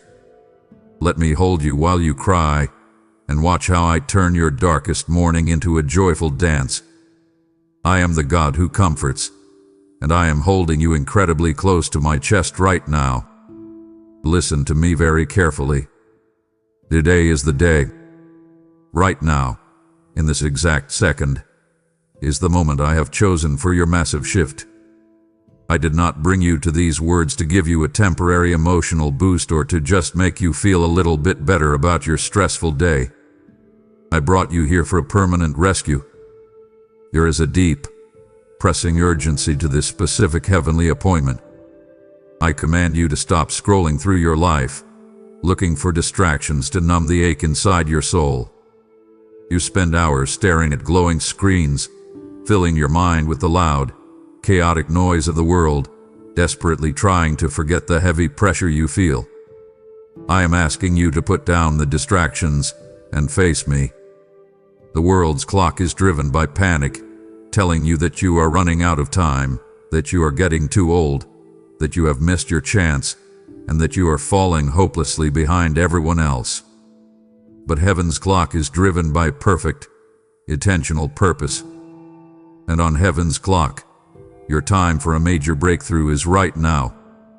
I am warning you about the real danger of delaying your response to my voice. When you hear my gentle pull on your heart, and you choose to say, "I will deal with God tomorrow," or "I will get serious about my spiritual life when things calm down at work," you are slowly hardening your own heart. A hardened heart cannot feel the warmth of my love, and it cannot hear the clear directions I am trying to give you for your future. Do not let the heavy concrete of delay set over your spirit. I am inviting you to align your tired, wandering steps with my eternal, perfect timeline. When you step into my timing, the frantic rushing stops. The constant striving and competing with everyone around you comes to a dead halt. You will realize that you do not have to force doors open anymore, because I hold the master keys to your destiny. You must understand the immense weight of this specific invitation. This is a very real, narrow window of opportunity for your next level of growth and peace. I am standing right in front of you, offering you a way out of the exhausting cycle you have been trapped in for years. I am offering to completely lift the heavy burdens of your daily survival so you can finally start truly living. But you have to make the choice to step through the door I am holding open. You have to say yes to me today. Do not wait for a better moment. Do not wait until you feel more worthy or until your life is perfectly organized. I want you right now, in the middle of your mess, in the middle of your doubt, and in the middle of your fear. I am calling your name with deep authority and urgent love. Take my hand today, and let us walk out of this stressful wilderness together. Your new season begins the exact moment you finally say yes to me. I see the heavy, suffocating blanket of guilt you drag around with you everywhere you go. I know exactly what keeps you awake at 2 a.m., staring at the ceiling, replaying your worst mistakes, your sharpest words, and your biggest failures. You feel like a bad parent, a failing spouse, or an unreliable friend. You listen to that cruel, dark voice in your head that tells you I am incredibly angry with you, that you have ruined your chances, and that you are forever disqualified from my blessings. I command you to silence that lying accuser right now. That harsh, condemning voice is not mine. It is the enemy of your soul trying to keep you trapped in a dark prison of shame, completely separated from my comforting voice. I am telling you the absolute truth today. My mercy is brand new for you this very morning. It does not matter what you did yesterday, what you failed to do 10 years ago, or the secret habits you are deeply ashamed of. My grace is vastly bigger than your deepest regrets. I want you to clearly understand the profound difference between my loving conviction and the enemy's crushing condemnation. When I convict your heart, I gently point out a wrong turn, but I immediately offer you a safe, well-lit path back home. My conviction always brings hope, correction, and a deep sense of my unfailing love. It makes you want to run toward me. But condemnation, the guilt you have been carrying, makes you want to run away and hide from me. It beats you down and tells you that you are worthless. I never call my children worthless. The blood of my son was poured out specifically to wash away that heavy stain of guilt. That sacrifice completely cleared the communication line between you and me. There is no anger on my side of this relationship. There is only an open door and a father waiting to embrace his exhausted child. I invite you to step out of the cold, dark shadows of your shame and step completely into the warm, healing light of my total forgiveness. Take off that heavy, dirty coat of guilt you have been wearing for years. Drop it right here. You do not have to earn my forgiveness by punishing yourself or by trying to be perfectly good for a month. You simply have to accept it. I am offering you a pure, clean robe of righteousness today. When I look at you, I do not see a list of your past failures. I see the beautiful, redeemed child I created you to be. I see your immense value. I command you to forgive yourself, just as completely as I have already forgiven you. Let go of the past that you cannot change. You are entirely clean. You are fully accepted. You are deeply loved, flaws and all. Breathe deeply, my precious one, and enjoy the incredible, weightless freedom of being totally forgiven. My child, do not walk away from me now. We have only just begun to tear down the heavy, suffocating walls that have kept you paralyzed in the dark. It would deeply grieve my heart if you closed this screen and walked back into the crushing noise of the world when your true breakthrough is literally seconds away. I'm actively healing you. Do not leave the surgical table before the operation is finished. Stay with me. Listen closely, because what I am about to tell you next will completely change how you make every single decision from this day forward. You are standing at a crossroads in your life right now, feeling a deep, anxious knot in your stomach as you try to figure out which way to go. You are agonizing over decisions about your career, your relationships, and your family's future. You are making pros and cons lists, asking everyone for their opinions, and staying up late trying to logically calculate the best outcome. I want you to stop striving so hard. I do not lead my children through confusion, panic, or frantic guesswork. I lead my children through the steady, quiet compass of my perfect peace. I am dropping breadcrumbs of peace along the right path for your life, and I command you to start using peace as the ultimate deciding factor for your soul. If a decision, a relationship, or a job opportunity brings a deep, unsettling restlessness into your spirit, that is my built-in alarm system warning you that you are about to take a wrong turn. Do not ignore that holy hesitation. I want you to learn to discern my direct will through the peace that completely surpasses all human understanding. This is not a logical peace that happens only when there is money in the bank and everyone is getting along. This is a deep, profound, internal quietness that stays perfectly steady even when the world around you is completely chaotic. When you are making the right choice, even if it is a terrifying or difficult step of faith, you will feel a deep exhale in your spirit. A heavy knot in your stomach will untie. A deep breath is my Holy Spirit confirming your direction. I am inviting you to aggressively protect the sanctuary of your mind. You must say no to the endless drama, the toxic conversations, and the loud, fearful news that constantly tries to rob you of your internal calm. I am calling you to actively cultivate an environment in your home and in your head where heaven feels comfortable and at home. You cannot hear my quiet directions if you keep the television blaring and your mind endlessly scrolling through the loud opinions of strangers. Turn off the noise.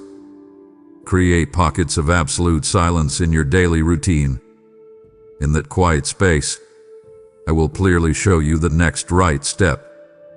You do not need a 10-year blueprint. You only need the light for your next single step. Trust the peace I place inside your chest. Follow it closely. If the peace leaves, stop moving. If the peace remains, walk forward with absolute, unstoppable confidence. I am the Prince of Peace, and I am actively paving your confusing road with clear, unmistakable signs of calm. Let my peace rule your heart today, and watch the heavy confusion completely melt away. I see you watching the world spin out of control, feeling the ground constantly shifting beneath your tired feet.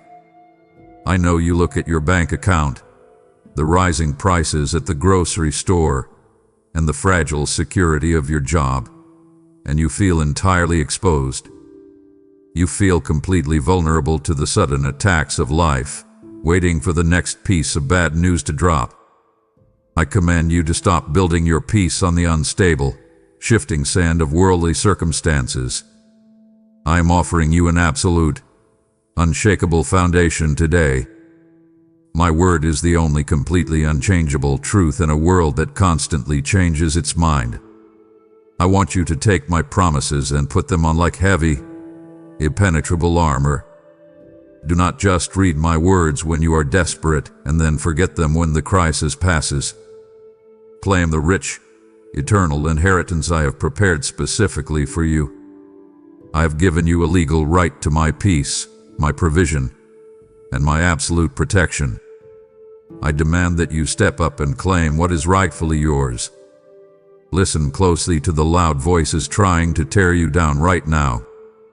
When the enemy whispers his dark, heavy lies in your ear, when he tells you that you are completely failing as a parent, that your finances are going to completely collapse, or that you will always be alone, I want you to aggressively fight back.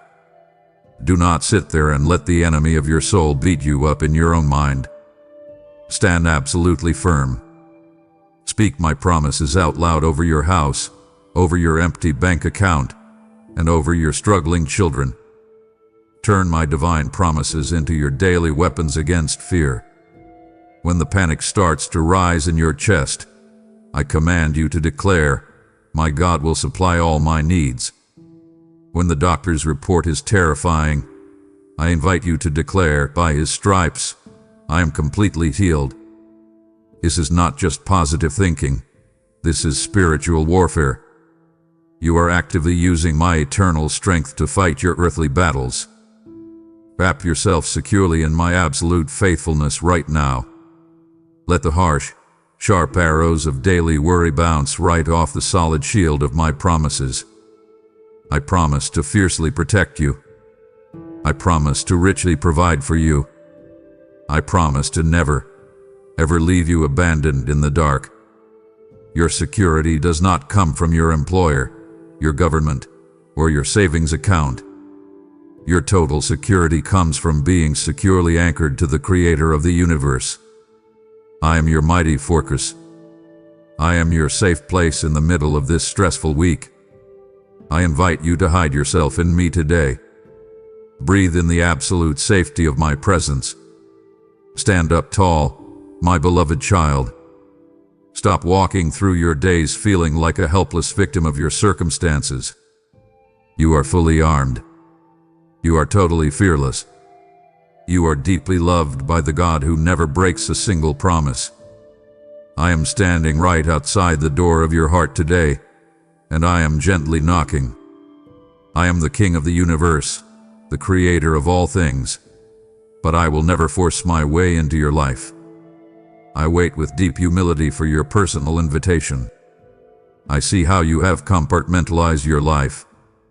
You have let me into the clean, perfectly organized front living room of your heart. That is the room you show to your friends, your coworkers, and your church. You sit with me there on Sunday mornings and everything looks perfectly fine. But I do not want to just be a guest in your front room.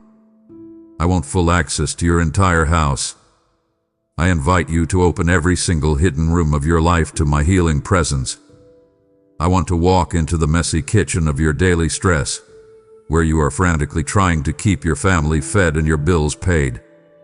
I want to sit with you there and bring perfect order to your chaos. More importantly, I am asking you to unlock the dark, hidden closets you have deadbolted shut.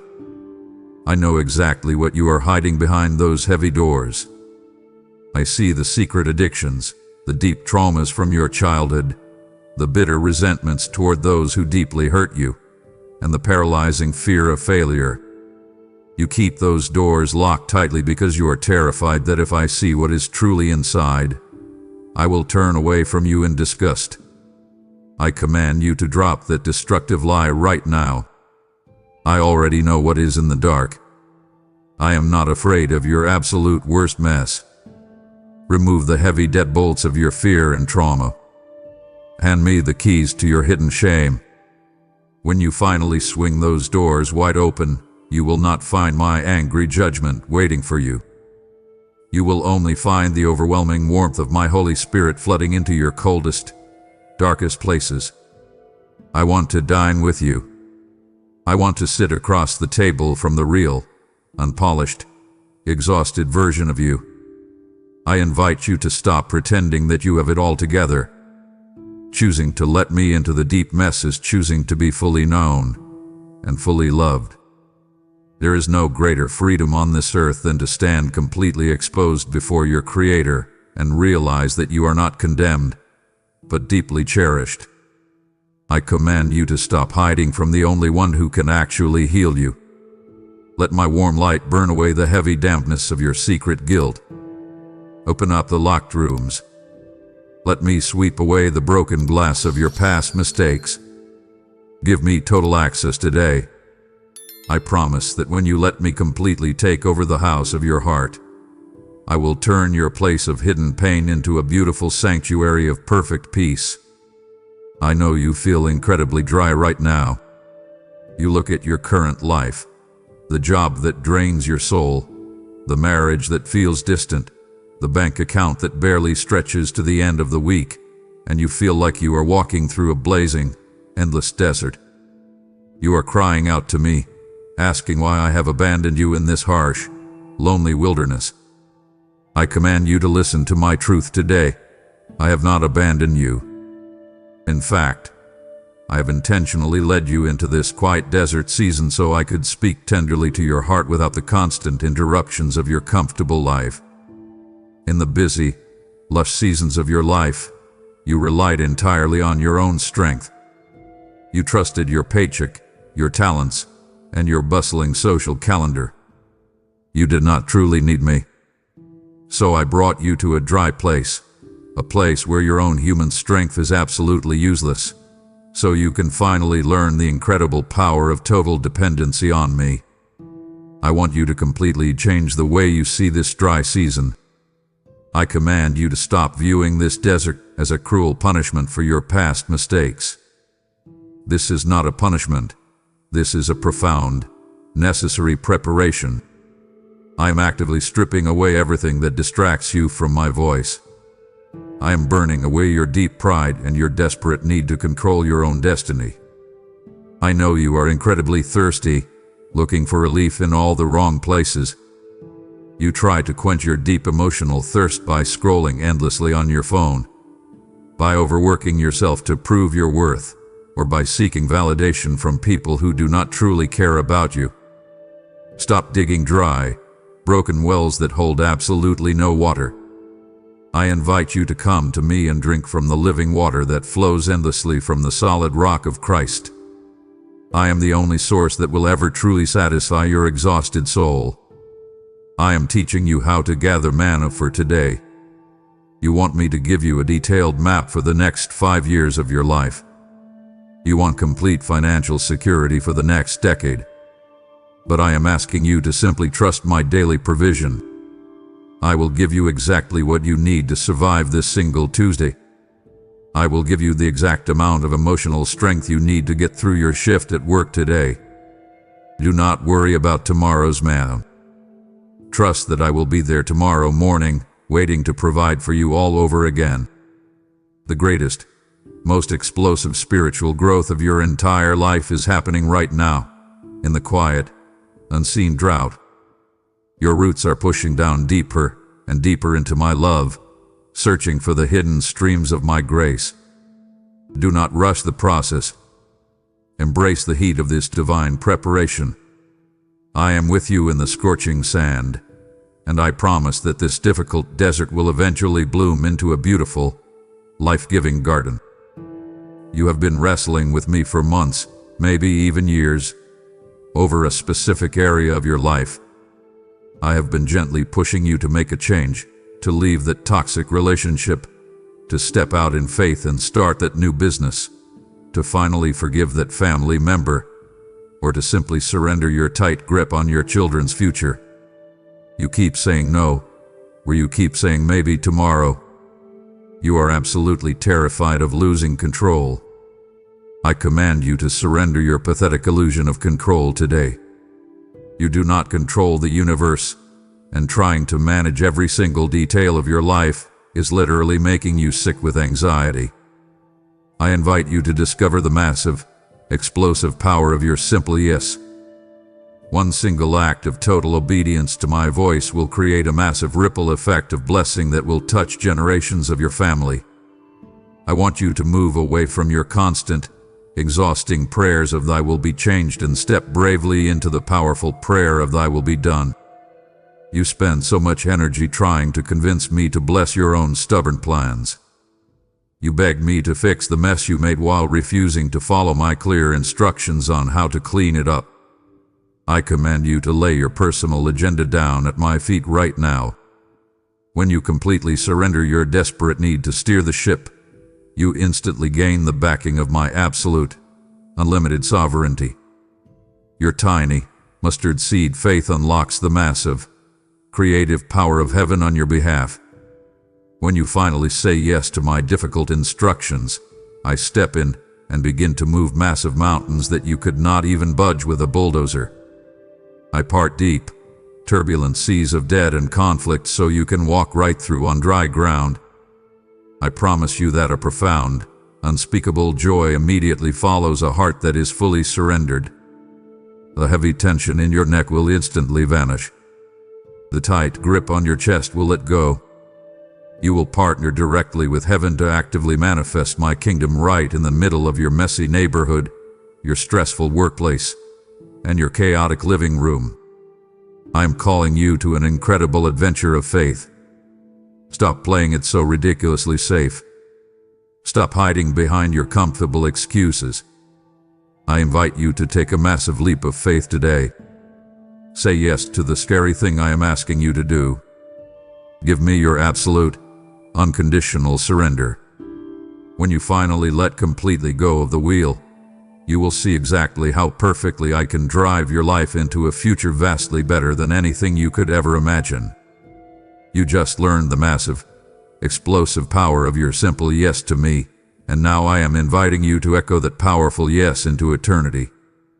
I am actively searching for faithful earthly partners to amplify this exact heavenly frequency so that millions of exhausted souls do not completely miss my voice. There are broken people agonizing in the dark right now, desperate for this exact message of rescue, and your radical generosity is the physical vehicle I will use to safely reach them. Sow a bold seed of light into this fertile soil today, and watch me miraculously multiply it just as I multiplied the 5 loaves and 2 fish. Just as I promised in my word, give, and it will be given to you. I declare a pressed down, shake it together, and overflowing harvest directly over your personal finances. I will aggressively protect your income and open massive, unexpected floodgates of favor over your family when you intentionally invest in my kingdom. Step out in radical obedience today by giving a super thanks, joining as a dedicated member, or sowing your urgent seed through the PayPal link in the description right now. Do not turn away from my voice. If you stop listening right now, you are walking straight out of my presence just as I am unlocking the final door to your total freedom. It breaks my heart to see you come so incredibly close to the massive shift you have been crying out for, only to let a temporary, worldly distraction pull you back into your exhausting chains. I am speaking directly over your destiny. Do not silence me. Keep your spirit anchored right here, because the exact words I speak next will arm you against the very enemy who is trying to destroy your mind. Your mind is a loud, crowded room right now. You are constantly bombarded by 1,000 different voices telling you what you should do, how you should feel, and who you should be. The toxic culture screams at you to hustle harder, to step on others to get ahead, and to never show any weakness. Your internal critic loudly replays your worst failures on a constant, miserable loop. Social media dictates your worth based on superficial metrics. I command you to aggressively filter every single piece of worldly advice through my eternal, heavenly wisdom. You must learn to carefully test the spirits and accurately discern the voice of the stranger. The enemy of your soul is a master manipulator. He does not always speak in obvious, terrifying lies. He often speaks in subtle, twisted half-truths designed to slowly guide you completely off a cliff. I want you to clearly understand the distinct tone of my voice. My voice is always gentle, firm, and overwhelmingly loving. Even when I am correcting your bad behavior or telling you no, my voice brings a deep sense of safety and peace. I never rush you into a frantic panic. I never bully you, degrade you, or call you stupid. I invite you to identify the harsh, demanding, frantic nature of the enemy's manipulation. If a voice in your head is telling you that you are a complete disaster, that you have to fix everything by midnight or your life is over, or that everyone secretly hates you, that is the voice of the stranger. I command you to totally reject that voice. Rebuke it instantly. Do not entertain a conversation with a liar. My sheep deeply recognize the true shepherd's call because it resonates with the absolute truth planted deep inside their spirit. You must stay deeply grounded in the truth that completely sets you free.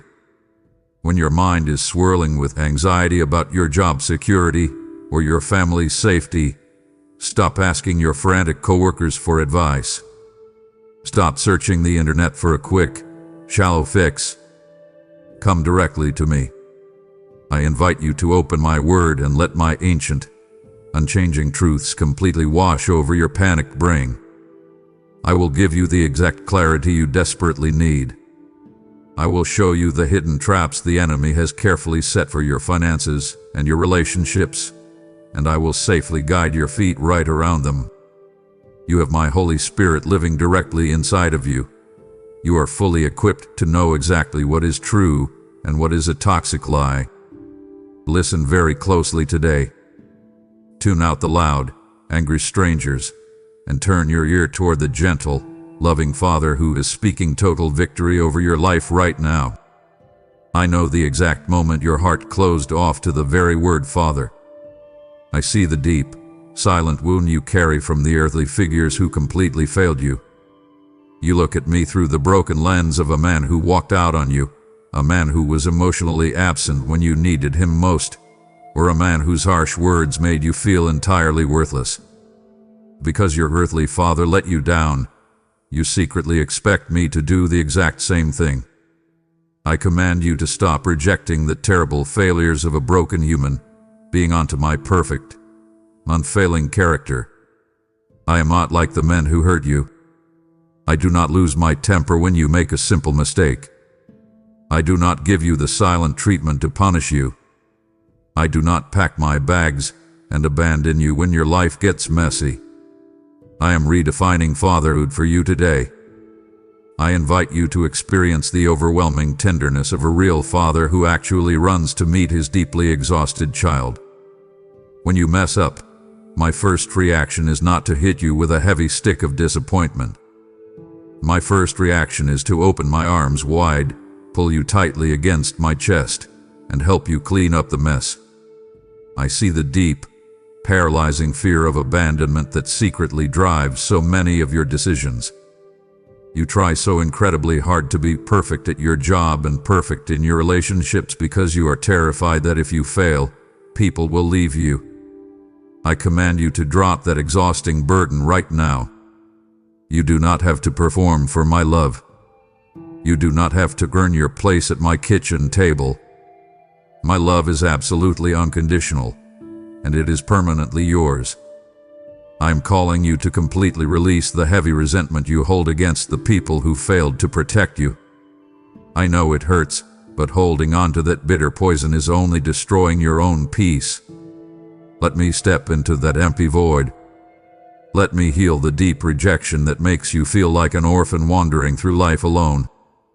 I am offering you total safety in my everlasting arms. When you cry in the middle of the night, I do not tell you to toughen up. I sit on the edge of your bed and wipe your tears. You are not an unwanted burden. You have been legally and spiritually adopted into the royal family of the Most High God. You have full access to my protection, my resources, and my deepest affection. I command you to step into your true identity today. You are a deeply loved, highly protected child of the King, and I will never, ever walk away from you. You are completely exhausted from defending yourself. I see you fighting massive, draining battles on every single front of your life. You are fighting office politics that threaten your job. You are fighting bitter misunderstandings in your marriage, and you are fighting a loud, terrifying war inside your own mind just to stay sane.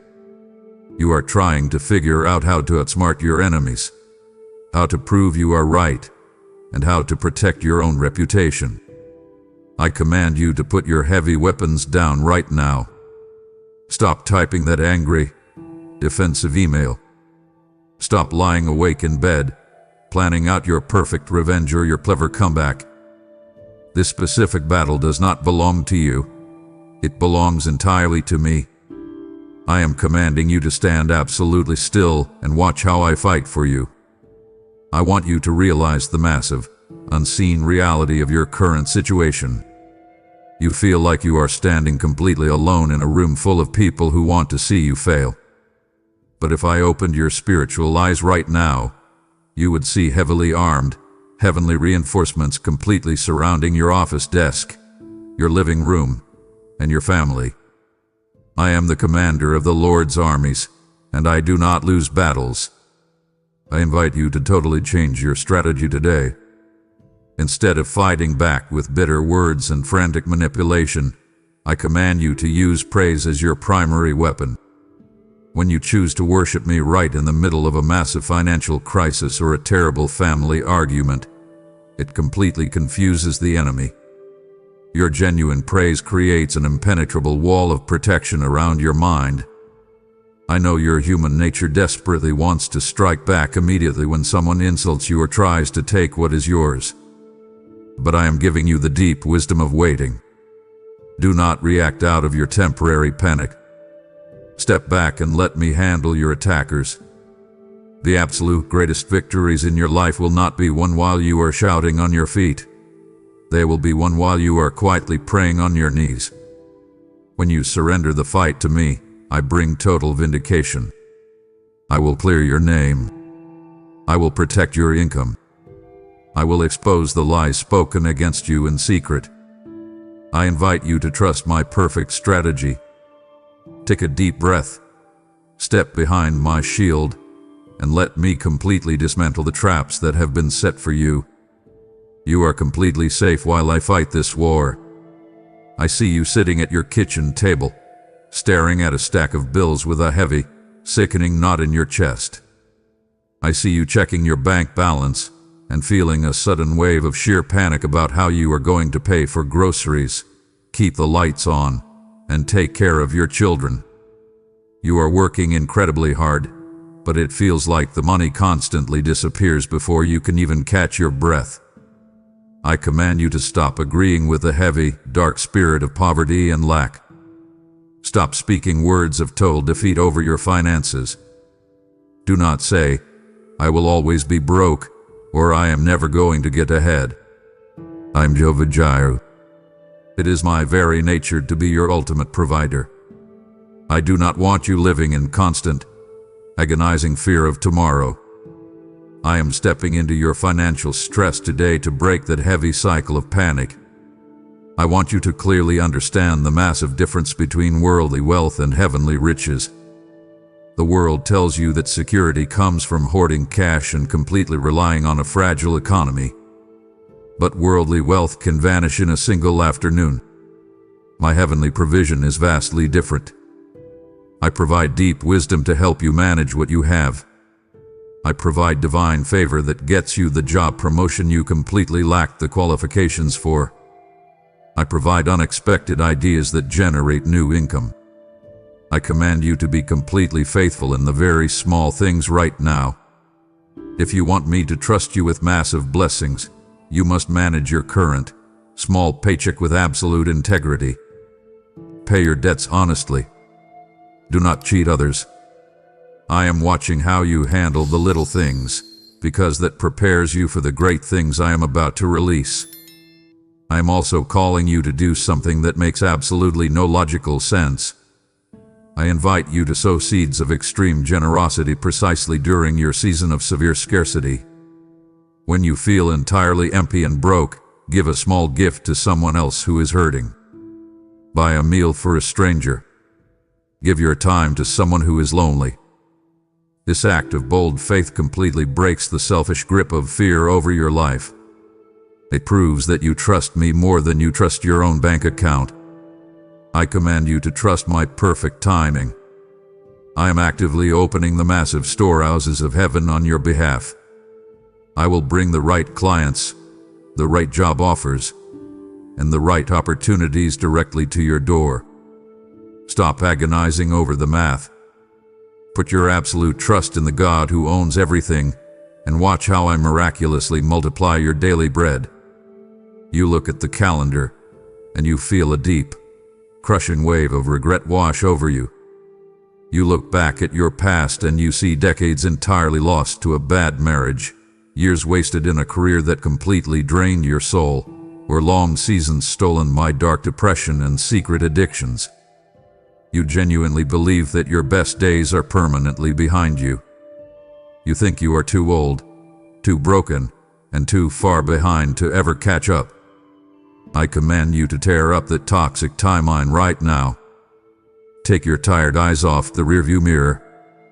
I am the God who completely and miraculously restores what the devouring locusts have eaten. The time you think is permanently lost is actually sitting right in the palm of my hand, waiting to be redeemed. I invite you to bring all of your massive mistakes, your terrible decisions, and your broken relationships directly to the foot of my cross. The redemptive power of my Son's sacrifice reaches all the way backward into your history. I take the very worst moments of your life, the moments you are most deeply ashamed of, and I transform them into a powerful, undeniable platform for my absolute glory. The heavy pain you went through was not entirely for nothing. I am using your massive failures to build deep, incredible empathy inside of you. I am using your shattered dreams to teach you how to comfort others who are completely falling apart. I command you to stop punishing yourself for the choices you made when you were hurting and confused. It is completely forgiven. Hear me clearly today. It is never, ever too late to begin your true, divine assignment. Stop telling me that you missed your only chance. I am the creator of time itself. I can do vastly more in your life in the next 6 months than you could accomplish on your own in 20 long years. I am bringing a season of massive, accelerated growth directly to your doorstep. I am actively replacing the bitter, burnt ashes of your past with the stunning, radiant beauty of my Holy Spirit. I command you to step out of your grave of regret. Shake off the heavy dust of your past failures. Lift your head up right now. I have prepared a completely fresh, beautiful new chapter for you, and I am handing you the pen today. Let us write a beautiful ending together. Are you going to leave me waiting here? I am actively handing you the master keys to the rest of your life, and it brings tears to my eyes when you let the world's frantic, panicking clock pull you away from my eternal peace. You absolutely cannot afford to miss this. The restoration of your completely wasted years has just begun, but if you abandon this divine appointment now, you will wander right back into the dry desert alone. Stay right here. Honor my presence. The revelation I am releasing next is the exact lifeline your exhausted soul has been begging for. You have been burned very badly in the past because you trusted the absolute wrong people. You signed a bad contract because it looked entirely safe on paper. You gave your heart to someone who completely manipulated your kindness. You followed the advice of a mentor who led you directly into a brick wall. Now, you are deeply paralyzed by a fear of making another stupid mistake. You overthink every single interaction, constantly waiting for people to betray you.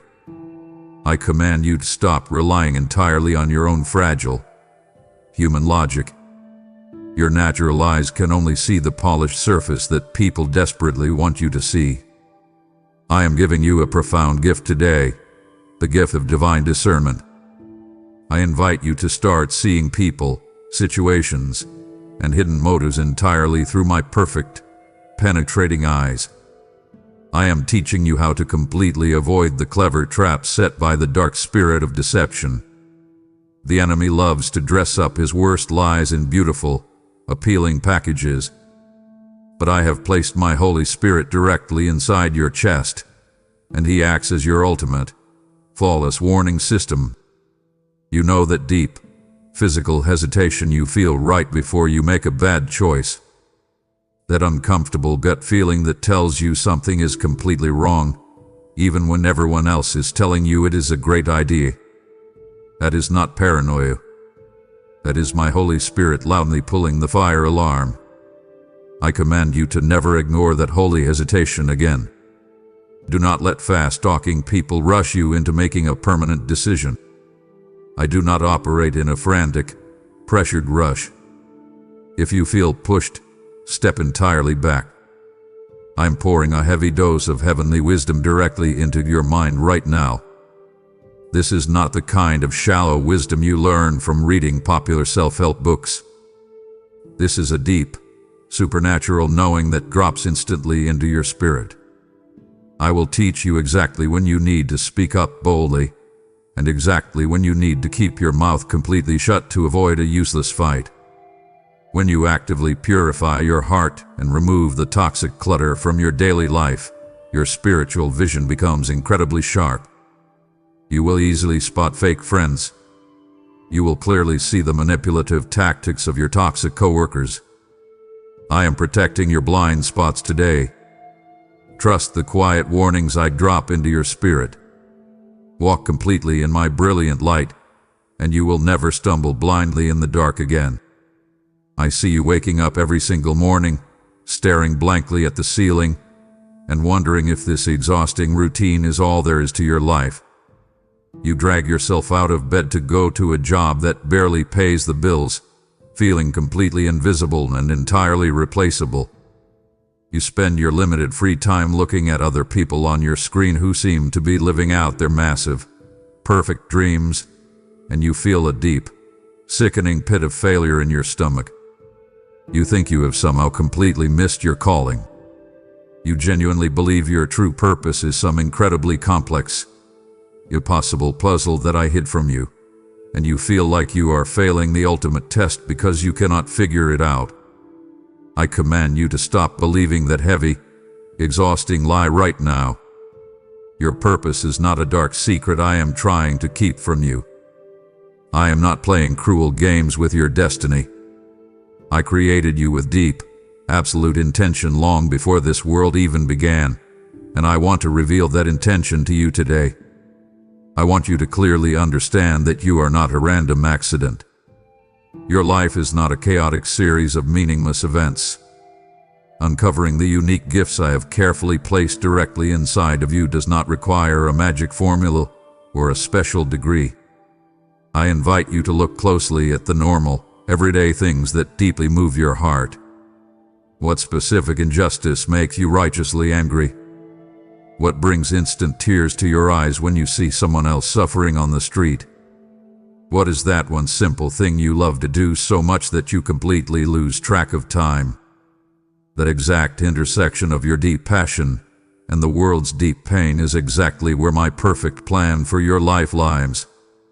I have specifically and intentionally wired you for a unique mission that no other human being on this earth can accomplish. You are entirely one of a kind. I am calling you to start walking confidently in the good works I prepared specifically for you long before you took your first breath. You think your daily life is entirely mundane and useless. You think that changing dirty diapers, responding to angry emails at work, or stocking shelves at the store is completely meaningless. But I command you to completely change your perspective today. Your presence on this earth right now, in this exact messy moment in history, is absolutely vital. If I did not urgently need you here, I would have already brought you safely home to heaven. I desperately need your specific voice in your specific family. I need your unique kindness in your highly stressful workplace. I need your bright light in the exact, dark neighborhood where you currently live. I invite you to stop performing for the loud, fickle crowds. Stop desperately trying to impress strangers on the internet who do not genuinely care about your soul. I command you to start living entirely for an audience of one. When you wash the heavy pile of dishes tonight, do it directly for me. When you help a frustrated, ungrateful coworker tomorrow, do it for me. When you choose to speak kindly to an angry customer, do it for me. I am the only one keeping the ultimate score of your life. When you intentionally align your daily, ordinary actions with my loving heart, you will immediately feel the heavy, crushing burden of finding your purpose completely lift off your tired shoulders. You will realize that your ultimate, massive purpose is simply to walk closely with me and let my love spill out onto every single person you meet. Breathe in that truth right now. You are exactly where you are supposed to be, and I am incredibly proud of you. You are completely running on empty right now, and I see the massive toll it is taking on your body and your mind. I see you dragging your heavy, tired body through the long day, completely dependent on caffeine, shallow distractions, and a few hours of restless, broken sleep just to survive until the weekend. You feel incredibly weak and entirely depleted. You snap in anger at your children. You completely lose your patience with your spouse over tiny things. And you feel like you are always one small inconvenience away from a total mental breakdown. I command you to stop looking for temporary, physical solutions to a deeply spiritual problem. You are entirely exhausted because you are constantly feeding your flesh while completely starving your spirit to death. You spend hours every single evening doom scrolling on your phone, filling your mind with the toxic, terrifying news of the world, and then you wonder why you wake up feeling completely paralyzed by intense anxiety. I invite you to radically change your daily diet today. I am commanding you to start feeding your spirit vastly more than you feed your flesh. You must understand the absolute, non-negotiable necessity of the secret place with me. You simply cannot survive the heavy, crushing pressures of your job and the massive emotional demands of your family if you do not actively carve out quiet, uninterrupted time to sit directly in my presence. I am your only source of true, sustainable energy. When you skip your time with me to rush frantically into your busy day, you are trying to drive a heavy car with a completely empty gas tank, and you are going to crash. I want you to close your bedroom door, turn off the loud television, silence your ringing phone, and just sit with me in the total silence for 10 minutes. Let me pour fresh, living water into your completely dehydrated, cracking soul. Drink deeply from the holy well that never, ever runs dry. I know you absolutely hate the current, painful trials you are facing. You constantly beg me to immediately remove the difficult boss, fix the rebellious teenager, and instantly heal the chronic, nagging pain in your body. But I am actively using these intense, heavy struggles to violently build your spiritual muscles. You cannot develop deep, unshakable endurance if you only walk on flat, easy, comfortable ground. I am intensely preparing you for the final, most important stretch of your race. I am teaching you exactly how to stand incredibly firm when the heavy, destructive winds of life try to knock you completely off your feet. I command you to stop complaining bitterly about the heavy weights I am specifically asking you to lift. Embrace the divine resistance, because it is making you incredibly strong. I promise to give you a renewed, massive strength that completely defies all human logic. When you intentionally slow down and wait on me, I will literally mount you up on strong wings like eagles. I will lift your perspective completely above the petty, exhausting, toxic drama of your daily workplace. I will elevate your mind far above the terrifying financial statistics you see on the news. I invite you to trade your complete, agonizing burnout for my boundless, eternal energy right now. Stop trying to push your bleeding hands through a solid brick wall in your own fragile strength. Lean your heavy, aching back directly against me. Let me carry the massive, crushing load while you finally catch your breath. You are going to make it through this incredibly hard week, not because you are tough enough, but because the creator of the entire universe is actively fighting for you. Take a deep, filling breath of my supernatural strength right now. You are crying out to me in absolute agony right now, desperately asking the oldest, heaviest question in the human heart. Why is this terrible thing happening to me? You look at the deep, totally unfair suffering in your life, the devastating medical diagnosis the doctor just handed you, the sudden, shocking loss of someone you love deeply, the massive financial betrayal by a trusted friend, and you feel completely, utterly abandoned. You sit in the absolute silence of your empty house, and you feel like I have entirely turned my back on you. I command you to listen to me very closely right now, with all of your heart. I have not turned away from you for a single second. I see every single hot tear that falls on your pillow. I deeply feel the exact, sharp pain that is currently tearing your chest completely apart. I am standing right here with you in the absolute darkest, coldest center of your intense suffering. I want you to learn how to aggressively find my strong, protective hand even when you absolutely cannot see my comforting face. When the night is completely pitch black, when the pain medication stops working, and you cannot physically feel my presence, I invite you to blindly, radically trust my unchanging character.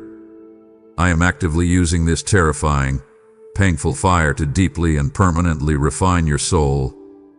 I am not burning you to destroy your life. I am carefully burning away the shallow, fragile, toxic things in your life so that only the pure, unbreakable gold remains. This heavy, crushing affliction you are carrying right now feels like it will last for the rest of eternity, but I promise you it is only temporary. I am actively working this intense, unfair pain into a massive, eternal weight of glory that will completely overshadow your current tears. I invite you to step directly into the deep, sacred fellowship of sharing in the severe sufferings of my Son. When you are deeply betrayed by someone you love, you are feeling exactly what Jesus felt in the garden. When you are entirely mocked, constantly misunderstood, or physically broken by disease, you are walking the exact same dusty, bloody path that he walked for you. You are absolutely not being punished. You are being profoundly honored by sharing in his glorious story. I command you to stop letting the enemy convince you that your deep pain is completely pointless and random. Your intense suffering has a massive, divine purpose. Even if your tired, grieving human brain cannot comprehend the math of it right now. I am actively weaving your darkest, most agonizing chapters into the most beautiful, powerful testimony of your entire life. I promise you today, with absolute authority, that your deep pain has a strict, divine expiration date. This horrible, dark season will not last forever. I have already marked the exact, precise moment on heaven's calendar when your suffering will completely break and your massive, overwhelming joy will rush back in. I command you to hold on just a little bit longer. Do not give up and quit in the middle of the blazing fire. Keep taking one painful, tiny, exhausted step forward every single day. I am personally preparing a magnificent, brilliant crown of life specifically for you because you are choosing to persevere in radical love when it would be so much easier to become completely bitter and cold. I am holding you incredibly tight against my chest right now. You are entirely safe in my arms, and I promise you that the glorious, warm morning is coming much sooner than you think.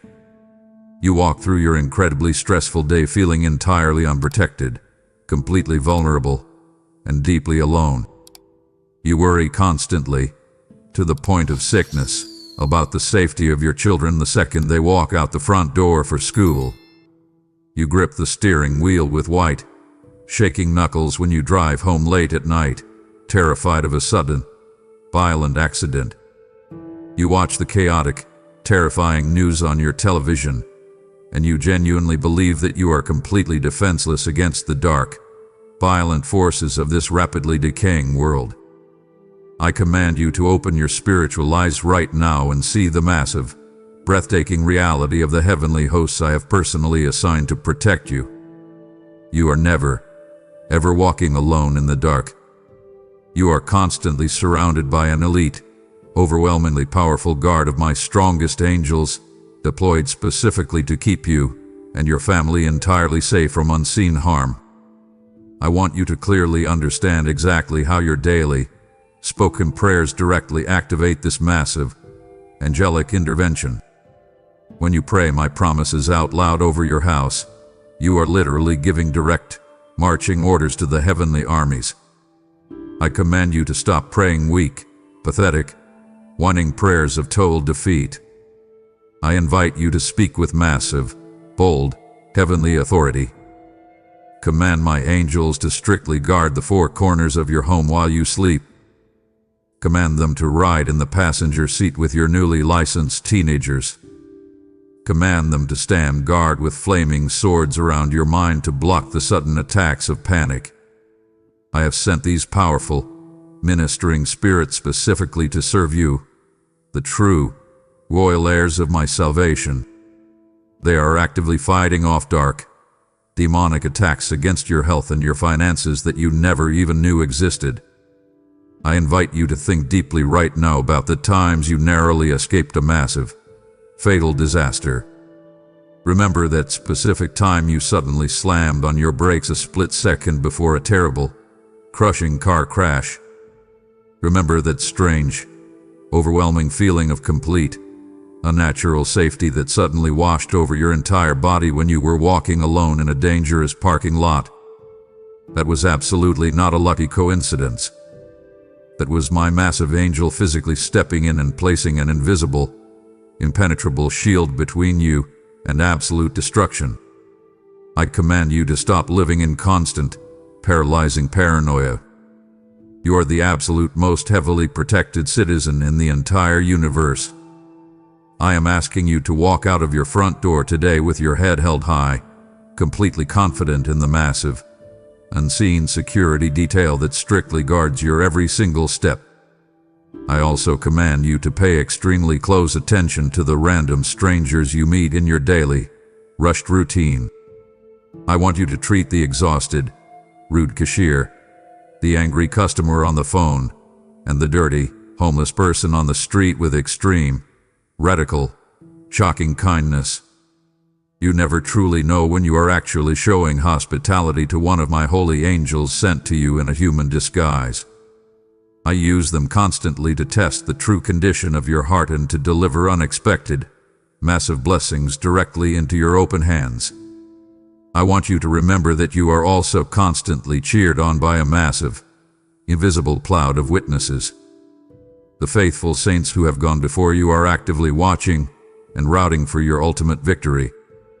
You are deeply loved, heavily guarded, and entirely safe. Take a deep, relaxing breath right now. Drop your heavy, exhausting defenses. Let my powerful angels do the fighting for you today. My massive heavenly armies are actively surrounding you with protection, but I also urgently need an army of faithful earthly believers to help me broadcast this ultimate rescue mission to a rapidly decaying world. I am calling you to physically partner with me today in deploying these crucial messages of hope to those who currently feel completely defenseless and abandoned in the dark. Heaven is desperately trying to reach millions of exhausted souls before it is entirely too late, and your radical financial seed is the literal key I will use to unlock their heavy prison doors. When you pour your holy oil into this ministry, you are igniting a massive, undeniable beacon of fire in the absolute darkest corners of the earth.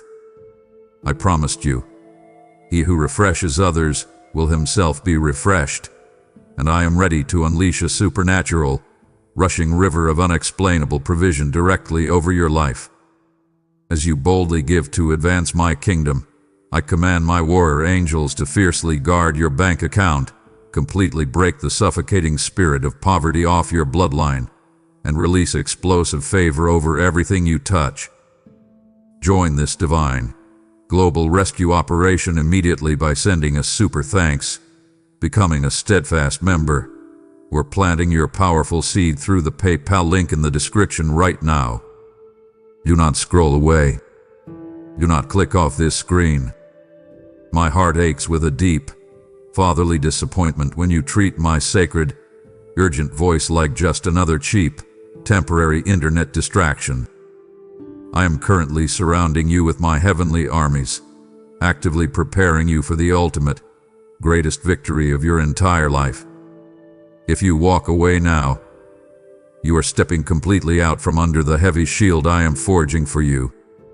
Lean in closer. Do not give up on me now. I have saved the most powerful, earth-shattering instruction for this final stretch. Listen to me. I see the heavy, toxic, burning stone of anger you are constantly carrying right in the center of your chest. I know exactly who hurt you. I saw exactly what they did to you in secret. I heard the terrible, destroying lies they told other people about you, and I watched them walk completely away without ever giving you a single, genuine apology. I know your deep, burning anger feels entirely justified. You desperately want them to pay heavily for exactly what they broke in your life. But I command you to listen to me very carefully today. Your bitter, stubborn unforgiveness is acting like a massive, thick, soundproof concrete wall completely blocking my voice from reaching you. You are constantly begging me to speak to you, begging me to guide your failing career and heal your broken family, but your spiritual ears are completely deafened by the loud, screaming, exhausting demands of your own deep resentment.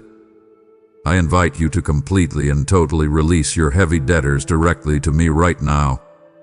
I command you to drop the sharp, heavy stones you are clutching so tightly in your tired, bleeding hands.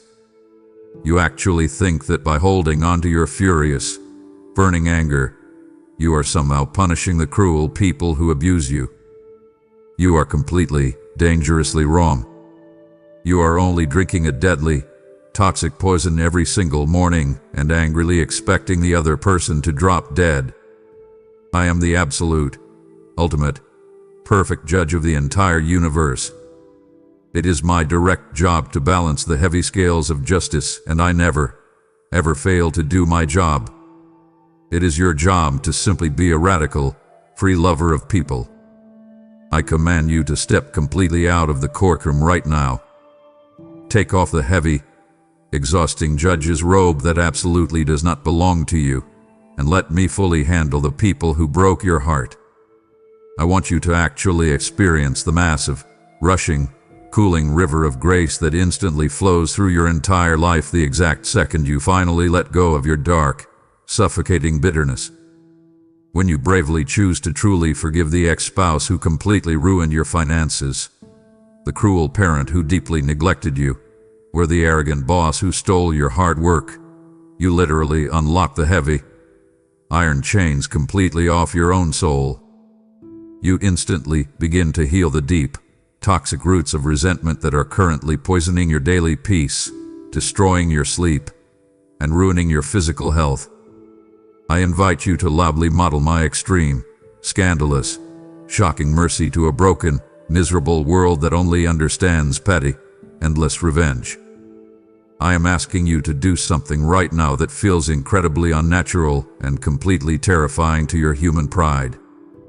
I command you to pray a genuine, loving blessing over the exact person you currently hate the most. Speak their specific name out loud right now, and ask me to bless their life. It will feel like you are choking on broken glass the first time you do it, but I promise you with all my authority, it will completely shatter the dark, demonic stronghold of bitterness over your entire mind. I have already completely forgiven you of an absolutely massive, completely unpayable debt. I command you to freely and quickly give that exact same total forgiveness to others.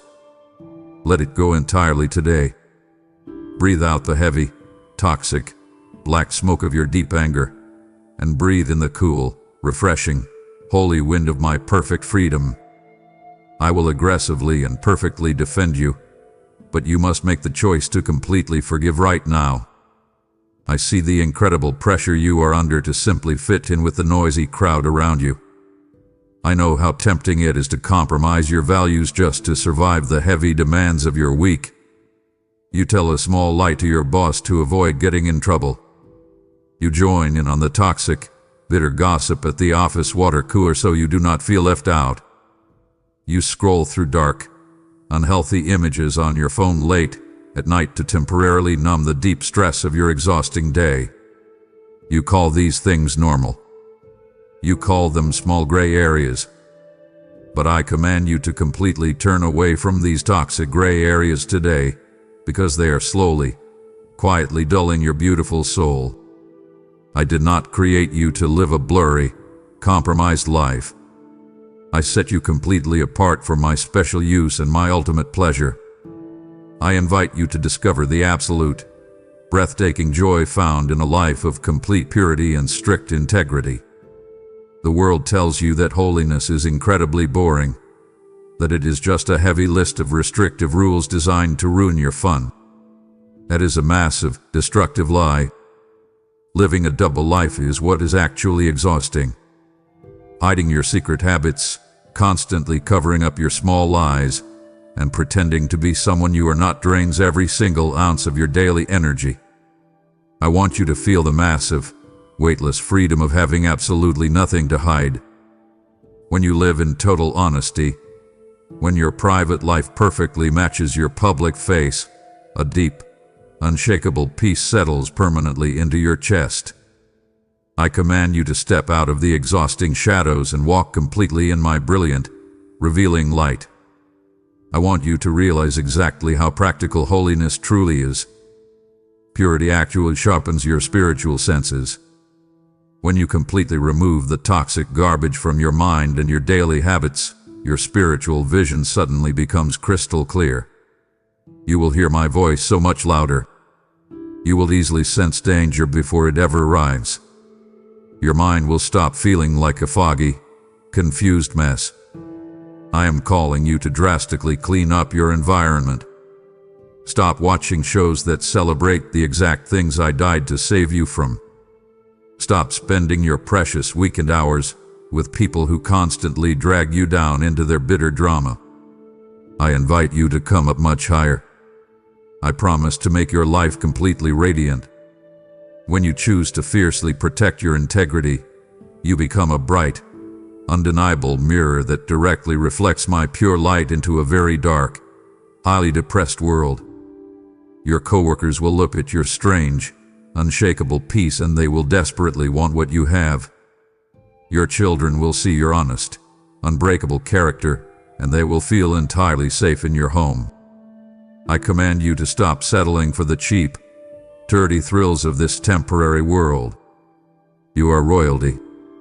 You are my deeply cherished child. I invite you to wash your hands, purify your heavy heart, and step fully into the stunning, breathtaking beauty of a truly holy life. You often feel completely helpless when you look at the broken people you love. You watch your grown child make terrible, destructive decisions, and you feel like your hands are entirely tied. You see your coworker quietly crying at their desk, dealing with a massive health crisis, and you feel like you have absolutely nothing valuable to offer them. I command you to completely change your perspective on your own spiritual power today. You are absolutely not helpless. I have given you a direct, completely unfiltered, high-speed line straight to the absolute center of heaven's throne room. I invite you to immediately start using the massive, earth-shaking weapon of persistent, faith-filled prayer. Your spoken words are not just empty air bouncing off your bedroom ceiling. Your bold prayers on earth directly and instantly move my powerful hand in heaven. I want you to actively stand in the dangerous gap for the people who are far too broken, too lost, or too exhausted to pray for themselves. When your addicted friend can't find the strength to call out to me, I command you to aggressively call out to me on their behalf. When your spouse is entirely paralyzed by dark depression, I want you to fiercely fight for their mind and the spirit. You do not need perfect, fancy, theological words. You do not need to be in a church building. I invite you to talk to me exactly like you are talking to your absolute best friend. Pray loudly in your car while you are driving in heavy traffic. Pray quietly in the bathroom, at work when you are hiding from a stressful meeting. Just keep the communication line completely open. I command you to stop begging me out of deep panic and start praying my solid word directly back to me with absolute, total confidence. When you pray, Lord, you promised that you would heal the brokenhearted. You are legally holding me to my eternal contract. I love it when you boldly remind me of my own promises. It shows me that you actually believe what I have said. I promise you that a massive, invisible shift happens in the physical atmosphere the exact second you open your mouth to pray in faith. Dark, heavy demons literally flee from your living room. Heavy chains of addiction instantly begin to break. I invite you to step fully into your powerful role as my divine partner on earth. You have been completely authorized to bring the perfect reality of heaven directly down into your messy, chaotic neighborhood. Stop waiting for someone else to fix the massive problems around you. I am actively waiting for you to simply ask me to intervene. Speak life over your dead situations right now. Speak total healing over the sick bodies of the people you love. I am listening closely to every single syllable you whisper. Pick up your heavy spiritual phone today, my child, and let us start completely changing the world together. You have allowed the heavy, cynical logic of this world to completely shrink your expectations. You look at your massive medical bills, the terrifying report from your doctor, and the completely broken state of your marriage, and you logically calculate that there is absolutely no way out. You have quietly stopped asking me for big things because you are deeply terrified of being disappointed again. I command you to completely break the pathetic, tiny limits of your logical expectations right now. I am not a small, limited human manager. I am the creator of the entire universe. I am still the exact same God of massive signs, shocking wonders, and totally unexplainable miracles. I did not stop parting deep waters, and I did not stop healing incurable diseases. I am actively working impossible miracles today, and I deeply want to work one directly in your life. I invite you to step entirely out of your safe, comfortable boat and walk directly onto the terrifying, raging water of extreme faith. You are waiting for all the conditions to be perfectly safe before you finally trust me. But true miracles only happen in the absolute center of the dangerous storm. You have a deeply buried dream that you consider entirely dead. You have a sick family member that the highly educated doctors have completely given up on. I command you to look directly at that massive, impossible mountain standing in your way and speak boldly to it. You do not need a massive amount of perfect faith. You only need a tiny, single mustard seed of raw, genuine belief. If you will simply give me that tiny seed today, I promise to aggressively rip that massive mountain out by its roots and throw it completely into the sea. I want you to eagerly expect the subtleties of God. You have been waiting, crying, and struggling for 10 long, exhausting years, and you think your breakthrough is going to take another 10 years to arrive. But I operate in sudden, shocking moments of divine acceleration. I can completely change your financial status in a single afternoon. I can totally heal your broken body in one specific second. I can instantly turn the completely cold, hard heart of your rebellious teenager directly back to me in a single heartbeat. I command you to wake up your dead hope today. Stop agreeing with the loud, depressing facts of your situation, and start violently agreeing with the ultimate truth of my power. The cold medical facts, might say you are completely out of time, but my eternal truth says I am the resurrection and the life. I invite you to eagerly believe for the absolute impossible today. Open your heavy, tired eyes and watch very closely. I am about to do something so incredibly massive and so entirely shocking in your life that it will completely silence every single one of your loud, mocking enemies. Get ready for your massive miracle. We have reached the absolute center of this conversation, my beautiful child. Every single word I have spoken to you today, every firm command, every gentle correction, and every massive promise, as one single, ultimate goal. I deeply, desperately want to be in eternal, unbroken union with you. You have spent your entire life searching frantically for a safe place to finally rest your tired head. You have looked for total security in your bank account, deep love in broken human relationships, and lasting peace in temporary vacations. But you always come back feeling entirely empty, deeply exhausted, and still searching. I command you to completely stop your frantic, exhausting running right now. Drop your heavy bags at the door. I am your absolute, final destination. I am the true home you have been desperately looking for since the day you were born. I want you to clearly realize a massive, incredibly beautiful truth today. My deep longing for you is vastly greater than your deepest longing for me.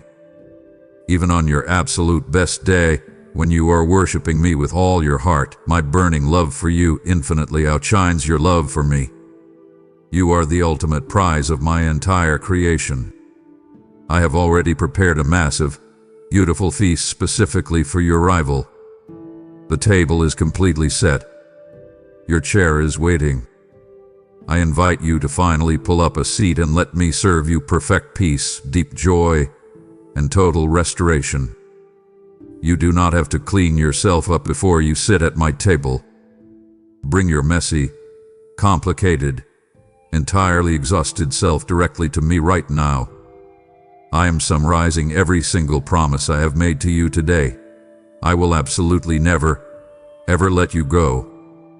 When you are terrified in the middle of the dark night, I am the strong hand holding yours tight.